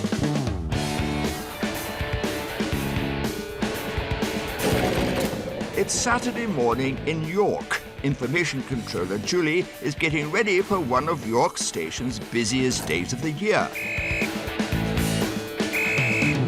It's York races today, plus it's bank holiday and plus it's payday. So I think everybody's come here because it's nice weather. They've come for the races and they're staying over. So we're more busier than usual on here. A bank holiday race day at York can bring double the usual number of passengers through an already busy station. Oh, look at all these coming off. Busy, very busy. The first race starts in just over an hour. Every train delivers a flurry of fetching frocks, fancy headgear, smart suits, and traditional racing attire. We're off to your races for me stag do, lad. We're off with me old horse here. It's called Humphrey. And the buses are ready to take Humphrey and his mates on their way. But despite being under extra pressure on race day, Julie still manages to enjoy the warm weather and the racy ladies. I like looking at all the ladies' dresses and the shoes, it's really good, and see what they're wearing and everything. So yeah, it's nice, and they're all in summer clothes, which is good today. And there's plenty of them. How many more? Any more? But the lively crowd won't get in the way of Julie doing her job. Mind your backs! Can somebody help us on 3 to take a wheelchair? That was a busy train. Really busy. I struggled getting that wheelchair off because there was that many people on and off. And they don't look. When there's a ramp being put down, they don't look and they just walk by you. But half of them are coming off drunk now. Bit tiddly. It's only been a few weeks since East Coast train dispatcher, JR, retired after 47 years of service on the platform at York. There she goes. That's the last train I'll ever dispatch in my life. He was given an emotional send-off. It's a sad day for me. Thank you all very much. Thank you. Oh, but his colleagues planned an extra special treat for him. Today, JR is out of retirement and back on York platform.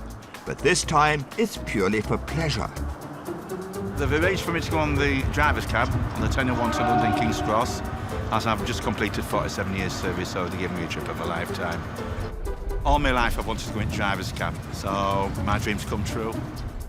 Taking JR on his train trip of a lifetime is driver John. Well, after we've, been a few stops, maybe I'll get off and leave you to it. yeah, fair enough. Yeah, and once I've been seeing you a few times with this, I might have an idea what you're doing. Fantastic. This is great, this. It's so different to be sat up front and just sat on train. JR has spent nearly 5 decades working on the railway, but remarkably, he's never been in the driver's seat. It's nice for me to sat up front of a train rather than waving it away. 28 years on York Station dispatching trains. Must have been thousands of them. Yeah, so now I'm here, sat up front. It's a different way of life, I think. It's great, it's great. JR is taking in everything he can on this dream trip, but of course he already knows more than the average passenger. So every time that ding, they have to cancel it, and in so many seconds, don't your brakes come on? That's right, that's the AWS, yeah, the automatic warning system. You know it, you got it. So you're nearly trained up. I'll just, give me a few more months. My first shift as a train driver, I worked, I think it was the 8:35 from King's Cross to Leeds. But my wife knew I was going to do this, and obviously she wanted to sort of mark the occasion in some way. So my wife and my mother and father-in-law came down to Potsdam Station where we live, and they actually, first of all, they made a banner up saying, "Way go, Steve," on it. And then my wife got ready to take a photo as I went through. And the first thing was they showed it to the wrong train. It was the person in front of me they showed it to, so whatever they thought, I don't know. But then my wife practiced so many times to take the photo that the batteries ran out on the camera, so she actually missed it completely. First time you're out on your own, it was very nerve-wracking because you do all your training with somebody else in the cab. So this is your first trip on your own, and you hear every creak and groan from that loco, and you're thinking, oh, does that sound right? Does that look right? Couldn't sleep the night before, tossing and turning, thinking about it all day long. And you know you can do the job because you've been trained to do it and all that, but it's happy and so obviously you're nervous and you want to do everything right. But once you set sail and you do halfway through the journey, you're doing everything correctly, you start to relax a bit, you know, and all your training that you've done, and you feel dead proud after you've done the very first shift for the very first time, you know.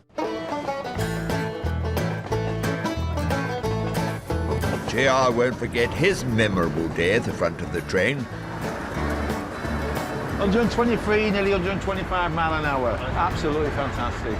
I love speed. And this is what you've got here, speed. Very comfortable, this train, to ride in front. And you sat at home, your armchair, this. Sat in front of the telly. It's great, yeah. Oh my God. How weird is this? I'll tell you something, that's fantastic, that. Can we go back and do it again? I enjoy that. This special driver's seat journey has given JR a moment to reflect. I could travel on this every day. I love it. Yeah, it's great. Better than driving car. Oh, yeah. And this chap here, best job in the world.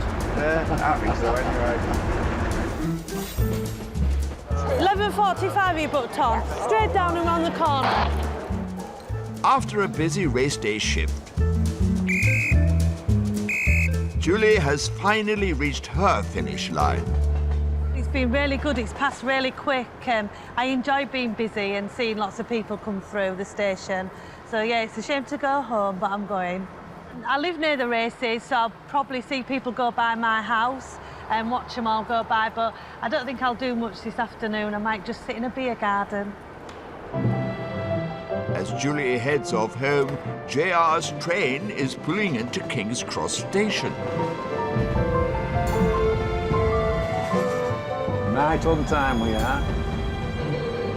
As the regular passengers depart, JR looks for the perfect memento of his locomotive loving. I'll take a picture here if you don't mind it. The driver who brought me to London. Thank you very much. I don't have to ask you to smile, do I? I've been ambition to go into driver's cab since I started on railway in 1966. Now we're in 2013 and my dreams come true. Fantastic. I feel like royalty being in that cab. Royalty. So it's been great, yeah. Yeah, I remember this for the rest of my life.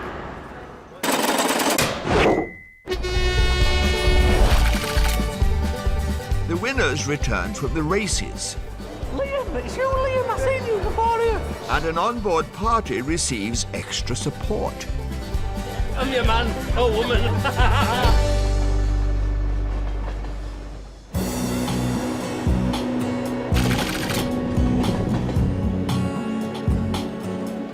At York Station, newly trained dispatcher Liam is facing a big test. The York Races crowd are making their way back from the track, and some are a little worse for wear. The most difficult thing about my job is, probably when you get the customer complaints. People can be sort of difficult to deal with, but it's just dealing with them to the best of your abilities, pointing them in the right direction. I think you have a good sense of humour, that's for sure, because sort of at times of disruption when things are sort of difficult, treating each situation individually and finding your way around it. And Liam's feeling pretty confident despite facing a potentially unruly crowd. The next hour it's going to get very busy, it's going to be manic. A lot of race goers will sort of be heading in then if they don't go to the pub first. But we'll be all right, we'll get through it. As long as we get them onto the train and get the train away safely, then everyone's happy.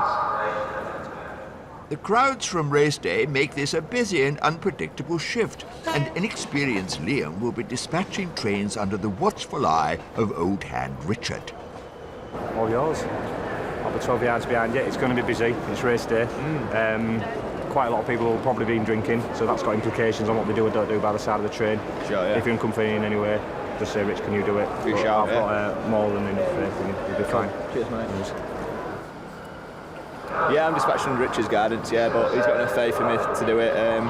Obviously under probably the most pressure I'm going to be under with sort of like, let's say, intoxicated people, so it'll be different anyway. When people have had a drink, there's more chance of sort of running through a train and sort of trying to push the button or pull the handle to get on it, so you've got to sort of be extra vigilant watching out for them at hot spots.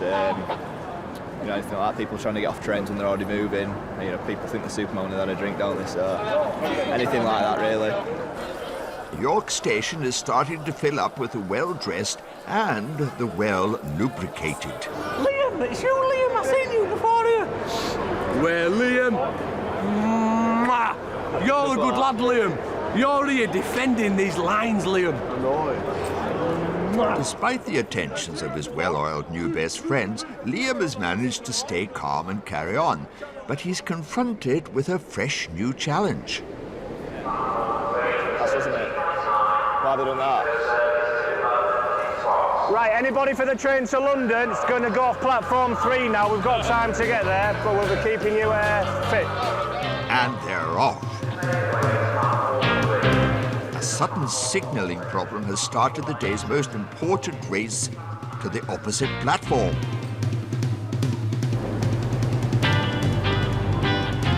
Although they're cutting it fine,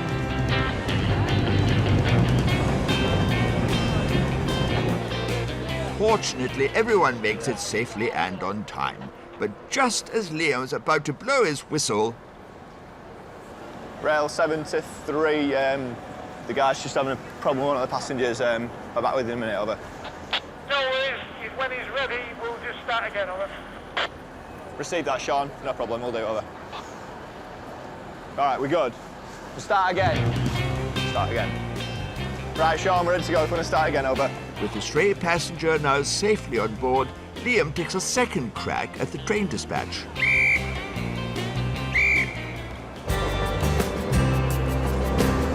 And this time, it's off. The train is heading to King's Cross, and Liam can breathe a sigh of relief. How was that then? Different. Yeah, a bit hectic, isn't it? Yeah. His last train has been dispatched, and Liam takes a well-earned break.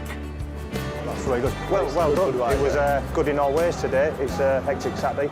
Yeah, a lot quieter than earlier. Been a busy day earlier in the day for Liam to be training on a bank holiday with races. Really good experience for Liam.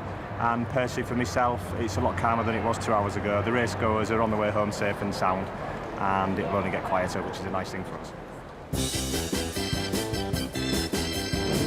Old Hand Richard will be sending the remaining race day passengers on their way home. But some are finding the welcome of York Station a little too relaxing.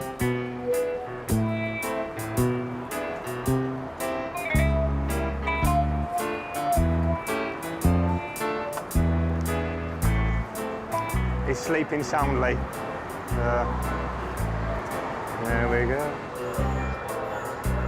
But Richard decides that nap time is over. Excuse me, mister. You okay? Yeah. We're giving you 10 minutes, but it's not totally appropriate to be snoozing on a station like you are. Yeah, I understand. Have you got enough about you to get a coffee or something and get with it? Because Stop it, just get... not enough. Yeah, being customer facing, you see it most weekends, and they respond in different ways. I'd be happy if everybody responded like that. Some are a bit more grumpy when they have to surface, but thankfully he had enough about him to know he should get a coffee. After a day of near pandemonium, a calm finally falls over York Station.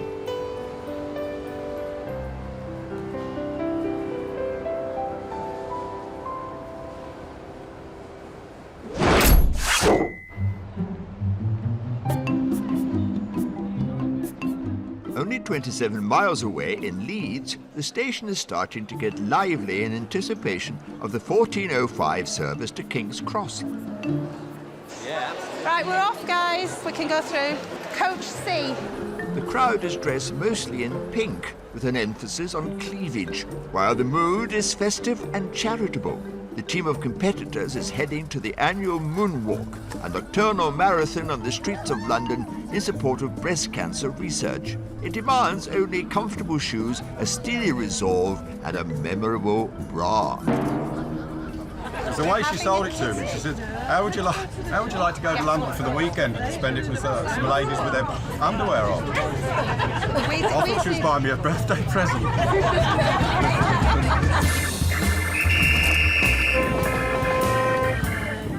The 2.5-hour journey south is spent making sure everyone's costumes and bodies are covered in as much bling as possible.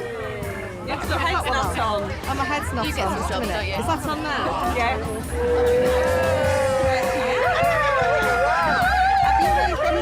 Well, I think Adele Alone's race, nearly 1,000, that wasn't included. The Leeds chapter of the event was organised this year by Alison, and there's a moving personal story behind the fun facade. So this is a group of 65 people who have come together, and we are walking 26 miles through the night, so a marathon, and we're doing it in aid of a young lady who died of breast cancer last year called Evelyn Cross. She was a primary school teacher, and she was really special, really. So she would definitely be up for what we're doing today. And she knew we were doing the moonwalk before she died. Evelyn's parents and brother are an essential part of the evening's efforts. Our daughter will be proud of us, so she'd be so proud because we're in her favourite colour, which is pink. She'd be so proud of everybody. You know, it's unfortunate what's happened to Evelyn, but we must look forward as well for the people who can hopefully beat this disease and live a long and happy life. So they are the true story behind it. So. The main reason we're here is because of Taryn Kimball. Yeah, these guys here went for a hard time, and we're here to support them. And we've been training for weeks, hours and minutes, and it's going to be a tremendous experience. How's that? East Coast has donated a whole carriage to the cause to keep the challengers comfortable en route to their long night of walking hard, doing good and laughing loud. I think if we can start in this spirit, we've got a good chance of ending. I think it'll be very interesting to see what state we're all in when we set off back tomorrow. The fundraising effort behind the Leeds Moonwalk has reached an impressive figure. The total that we've raised right now is £18,715.20. It's important. 20 pence is definitely important. With the final sequin, tattoo and fairy light attached, I'm ready. I'm your man or woman.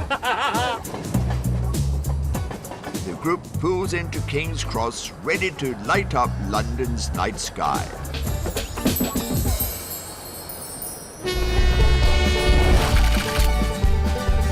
The stakes are high for driver Steve as he takes a nightmare test. It's just one thing happening after another all the time. You're always thinking, have you done something wrong? Evening, we have food for you. And Chef Sean is off to a bad start with the new menu. And I have upset myself because I've done it. I'm not happy.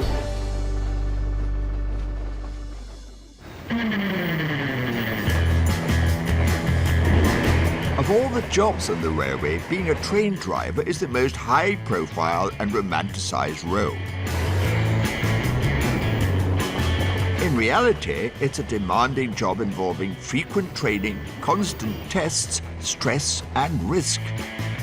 But for most drivers, once they've had a taste of it, there is no other life for them.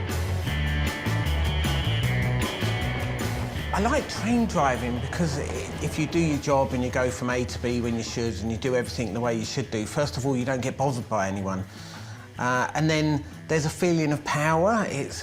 You're in control of this 500-ton train. You've got responsibility for 600-700 passengers at times. The two things together, it's like a boy's dream in a way, to be able to do train driving. Every 2 years, each one of East Coast drivers is required to complete a set of rigorous driving tests. Steve has recently taken and passed his in-train practical examination. The stop was fine. It was nice and smooth and controlled. It was spot on. Today, he's going to travel the whole of the East Coast line. But he won't be leaving King's Cross Station. He'll be taking his train simulator exam, sitting in an exact replica of a locomotive driving system, complete with virtual front window. It's obviously a relatively stressful time because at the end of the day, if you do get something majorly wrong, it could be that you're taken off driving. That's your job you're talking about, so you do have to get it right. Fingers crossed, and we'll see how it goes. Back to keep a watchful examiner's eye on every move he makes is Steve's instructor, Colin. The thing with the simulator is there will be events that will happen today which don't normally happen, to test his emergency procedures, basically. He will have his work cut out. It'll be sort of like the journey from hell, because there'll be a lot more happen than what normally happens, but then that's the very nature of why we're here, to put his knowledge to the test, really. If you indicate when you're ready to start, Steve, I'll start it away. OK, I'm Colin. I'm ready, Colin. OK, here we go. Let's get it over with. As Steve sweats it out in a dark London room, around 500 miles north in Scotland, the whole life of a driver, yeah? Driver Graham is speeding through the most picturesque stretch of the entire network, surrounded by picture postcard Scottish scenery. If you woke up with this every day out your front windows, you couldn't argue, could you? But Graham's picture-perfect jaunt from Inverness to Edinburgh isn't completely without tribulation. You'll often see up here, you'll see a deer just jumping across the fence and, like, running across the track and up to the other side. It's quite a regular occurrence, actually. And unfortunately, they don't all make it. I've only hit one once up here. I feel awful, I feel sorry for the poor thing. I didn't even like hitting a pigeon, I mean hitting a deer. So, there's a couple of red deer there. If you're lucky, you only see quite a lot of them, actually. Back at King's Cross, deer aren't a concern for Steve, but he is approaching the first of his own journey's hazards, an unexpected red signal. Hello, King's Cross. This is a driver 1 Alpha 03, stood at Kilo 662 signal. What it is, driver, is well, we've got some signalling problems in The examiner has prepared a series of unusual tasks and extreme challenges that are critical for Steve to master. So I have your authority to pass Kilo 662 at danger. Thank you. King's Cross out. And while Steve concentrates on his technical test, Graham has time for a short history lesson. There's been a few battles here. Obviously, the most famous person is William Wallace, which the monument commemorates on the hill there. It's Blair Athol Castle, and the guy who has it, he's the only one who's legally allowed to have a private army. Right now, we're approaching Moncrief Tunnel, which apparently is the longest tunnel, railway tunnel in Scotland. I think it's just over 1,100 metres, I think. Well, now, when I'm sitting cool through this tunnel now, I can imagine what it must be like driving the London Underground. Back in London... Hello, is that the guard? Over. Yes, the guard, over. Just to inform you that we've got 10 people at work in between here at Walmer Green, Kilo 603 signal. Hello, King's Cross signaller. This is the driver of 1 Alpha 03 on the approach to Finsbury Park. I've just had an ADD activation. It's quite intensive. As you can see, there's just one thing happening after another all the time. So it can be quite tiring, and I think when you're doing this, you're always thinking, have you done something wrong? But hopefully it's going okay. Steve is battling the rain.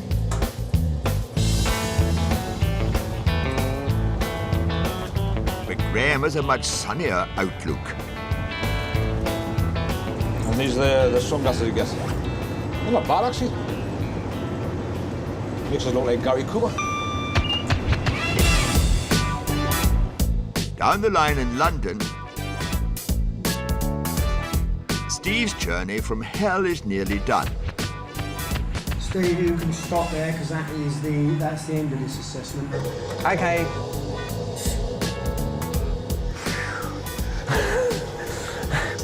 It's just really intense.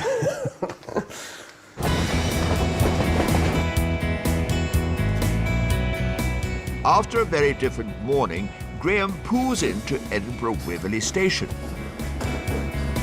Well, that's it. That's me done as if my duties for the day. And the most enjoyable journey, wasn't it? Fantastic scenery. Now you know why I love my job. And as Graham sets off to relax, the crucial question is, has Steve passed his critical training exam? Everything was spot on. You just need to sign there. Okay, that's great. Done. Thank you, Colin. Oh, well done. Thank you very much. It's a sigh of relief for Steve as he extends his driving credentials for another 2 years. Oh yeah, I can definitely relax now. Now the assessment's out of the way, it's like, whew, great. Haven't got to do that for 2 years. No, definitely good, and I can definitely relax.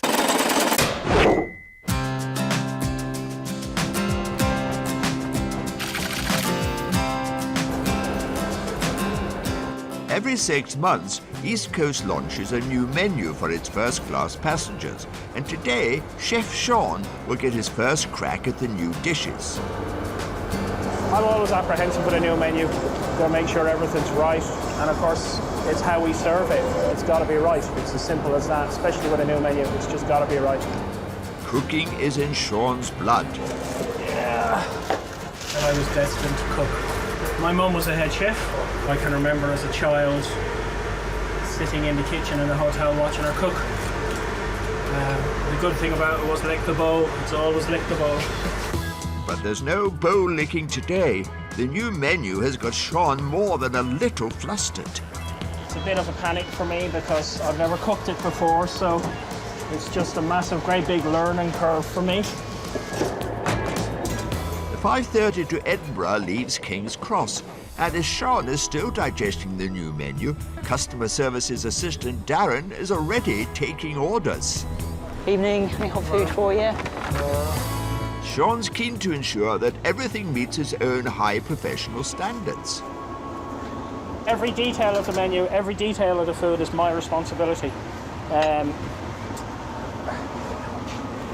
It's quite daunting for me. I like to be in control of my kitchen. You know what I mean? And there's one new menu item that seems to be a big hit with the passengers. The salmon, yep, in the can, thank you. Salmon as well, yep, push can. The salmon, yeah, no problem. The salmon, thank you. Right then, we've got 14 chicken, 2 spinach and 15 salmon. It'll be about 3 or 4 minutes. The heat is on. Sean must get 31 orders out within the next 5 minutes. He rapidly plates the salmon with green beans and boiled potatoes, whilst Darren cracks the whip. 17.56, not too bad. It'll be out, don't you worry. You're not dropping them on the floor today? I'm dropping them on the floor because you're making me drop them on the floor. Sorry. Thank you very much, perfect. 15 orders of salmon are on their way to the hungry travellers. Thank you. Salmon's the popular one tonight. And Sean's culinary skills are not lost on the diners. Given that the guy's preparing food at 125 miles an hour, it's pretty good. I think a lot of our passengers are surprised for how good the food is that we produce on the trains. But there's a slight problem. The potatoes are supposed to be roast? No. Just checking.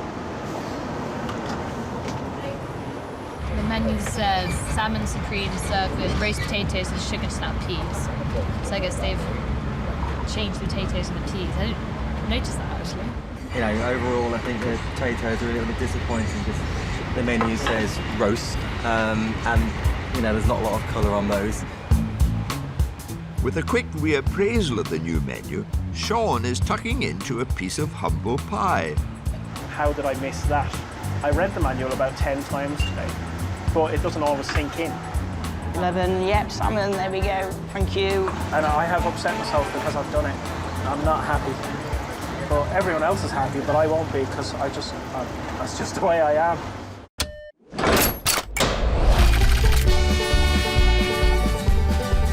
The nominees are announced. Whatever happens, let's have a good time. Yeah. The red carpet is rolled out. Does it look okay? Yeah. Right. And the winner is...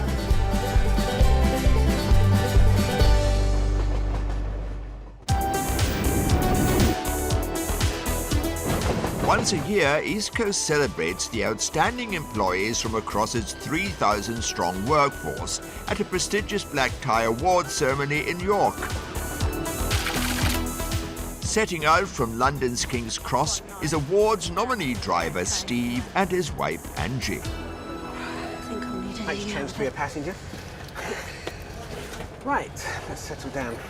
It can be a bit strange sometimes travelling. You do enjoy it, but then if the train slows down when you're not expecting it to slow down, you're then thinking, oh, why are we slowing down? And hoping that there's nothing wrong. But I'm a bit of a Jonah, apparently, because every time I go on trains travelling passengers, they break down. So watch out. Oh, don't worry. Passengers are looking at me now. Don't worry, it's going to be fine.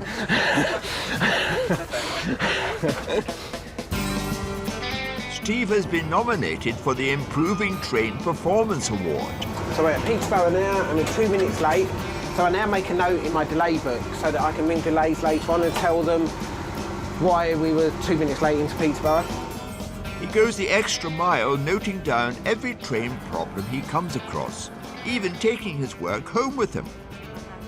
I think I've been nominated because back in November I wrote a 5,500 word report in my own time at home. It probably took me about 4 or 5 days to do, with about 27 or 28 different ideas on how we can actually improve our train performance and our punctuality. And today, a punctual service is extra important. What time does it start? Starts at 6:30, so... So we have to be there dead on? Yes, it's quite strict actually, because there's a timetable to work to. So we have to be there on time, otherwise it wouldn't look very good if I'm going there for improving train performance and then I'm late for the award ceremony. The train departs King's Cross, and one carriage along from driver Steve are the hard-working engineers from the Bounds Green Maintenance Depot, and they waste no time in getting the party started. Nice one. We got a bit of favourites. Definitely. No, for looks. Yeah. Bounds Green has been nominated for the much-coveted Team of the Year award. Keep going, brother. Right, stop. While the rest of the line sleeps, these hard-working blokes work through the night, managing the Herculean task of keeping all of the East Coast electric trains repaired and railworthy. Their nomination came as a surprise to these East Coast veterans. A bit of a shock, I must admit. Didn't expect to be nominated because we're, like I say, we're in the background. We don't get noticed that much. A lot of the crews must probably get nominated more than we do. So yeah, it's a great honour. And strictly observing classic award show etiquette, they're just happy to be nominated. I believe, personally, myself, that Newcastle's going to win. The reason being because they are in the front of everything that goes on and we are in the background. And I believe that they will actually win the Team of the Year. Further up the line, a key member of their competition, Pam from the Newcastle station team, is making her way south to York. I'm really looking forward to it. I'm hoping Newcastle will win because I think it'll be a good morale boost for the team. The Newcastle team had a busy year, weathering a Friday when the train stood still. All I can do is ask it to wither well. There's nothing moving at the moment north of Newcastle. A seriously tough Derby Day crowd. My sail's been thrown, my sail's been thrown! If you want to move back, you're going to get hurt here, OK? So move back. And Pam herself faced a close call with difficult customers. No! Wait! No! It's upset Pam. Should he actually grabbed her head? And to me, that's assault. I just think that's out of order. Whoever has nominated Newcastle Station has took the time out and said, you know, and recognised that we do a great job. And it is like a little thank you to say, you know, we are aware of what you do. Even if we don't win, it is, you know, it's nice to be recognised for what we do. Pam is going for the gold tonight, but is starting off with a nice bronze. I had a spray tan done. Normally when I get a spray tan done, it's straightforward, wash it off, brilliant tan. Unfortunately this morning I got up and I had white patches on my legs and arms, so I've had to do some running around and some patching up of the spray tan so that it's even. Hope it's worked. For all the on-board nominees, Cheers. it's a refreshing change to be travelling as ordinary passengers. Whatever happens, let's have a good time. The trains pull into York Station, and Steve has got a case of big night nerves. When you actually arrive at the place, it does give you more of an idea of you're actually close to it. And I expect the closer we get to the actual presentation time, it's going to be like, am I going to win? But it doesn't matter. I have to say that. It doesn't matter if I don't win. It's just great to be here. But we'll see. And with only 2 hours to the awards, Thank you very much. Bye. the nominees head to the hotel to get red carpet ready. Does it look okay? Yeah. Right. Very nice. That's good. If we win, fantastic. If we don't, you know, it's a good night out, so it's fine. I suppose I'm feeling a little bit nervous. The closer we get to it, you just never know what might happen. Hi. The Newcastle station manager, Louise, is ready to go. I haven't had time to do it. You know what, I'm really excited for the table tonight because we've got some people that have never been to the East Coast Awards. It's nice as a manager to see your staff enjoying themselves and letting them the hair down. Let's go. Bye. It's time for the annual East Coast Business Achievement Awards, coming to you from the Barbican Theatre at York. It's a crowd filled with some of the East Coast's finest. The ladies are looking glamorous and the gents have scrubbed up well. Railway chaplain Stephen is trying hard to stay impartial. I'm rooting for everybody, but I am secretly rooting for York Station, actually. Yeah, we've got to take that prize, yeah. I've just been having a look. We're on table 4, the Newcastle team, so fingers crossed that's a good omen that we're near the stage. The nominees are invited to take their seats in the ballroom, and everyone is eagerly awaiting the celebrity master of ceremonies. Ladies and gentlemen, please welcome tonight's special host, Olympic, Commonwealth, European and World Triple Jump record holder and gold medalist, Jonathan Edwards, CBE.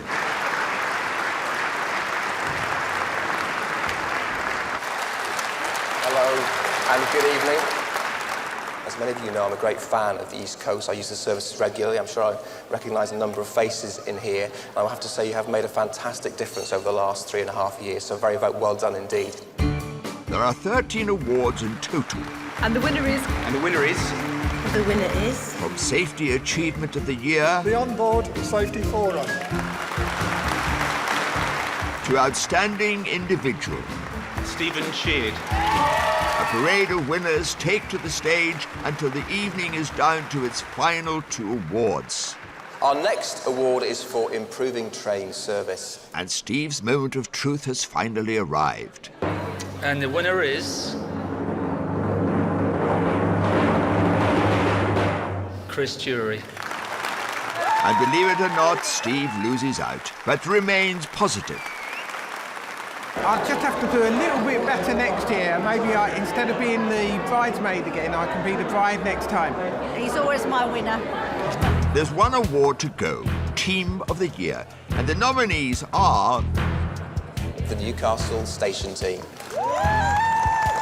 Then we have the team at Clay Hills Depot. And finally, the Bounds Green Depot Class 91A shift. Thank you, Jonathan. It gives me great pleasure to announce that the winning team, the Newcastle Station team. And Newcastle pip Bounds Green to Team of the Year and bring the ceremony and another year on the East Coast Line to a close. Yes! Newcastle won! Yeah, we won Team of the Year. Really, really pleased. I'm a bit gutted, but I mean, it was really nice. I was surprised to be actually nominated for the whole team, so I'm very proud of them as a whole.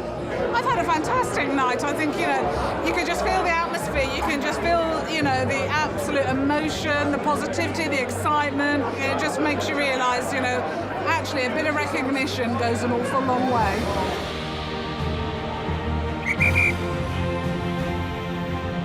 Oh, me bacon. How many people have that view when they go to work? Take your time, sir. OK, sir, jump on the train. There you go. All done, and the lady's got her bag back. Thank you very much. Cheers, thank you. My liege. My liege. Here we go. Bonjour.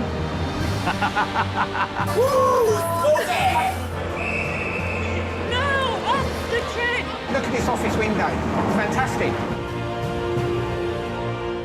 Come on! Get in there. Yes.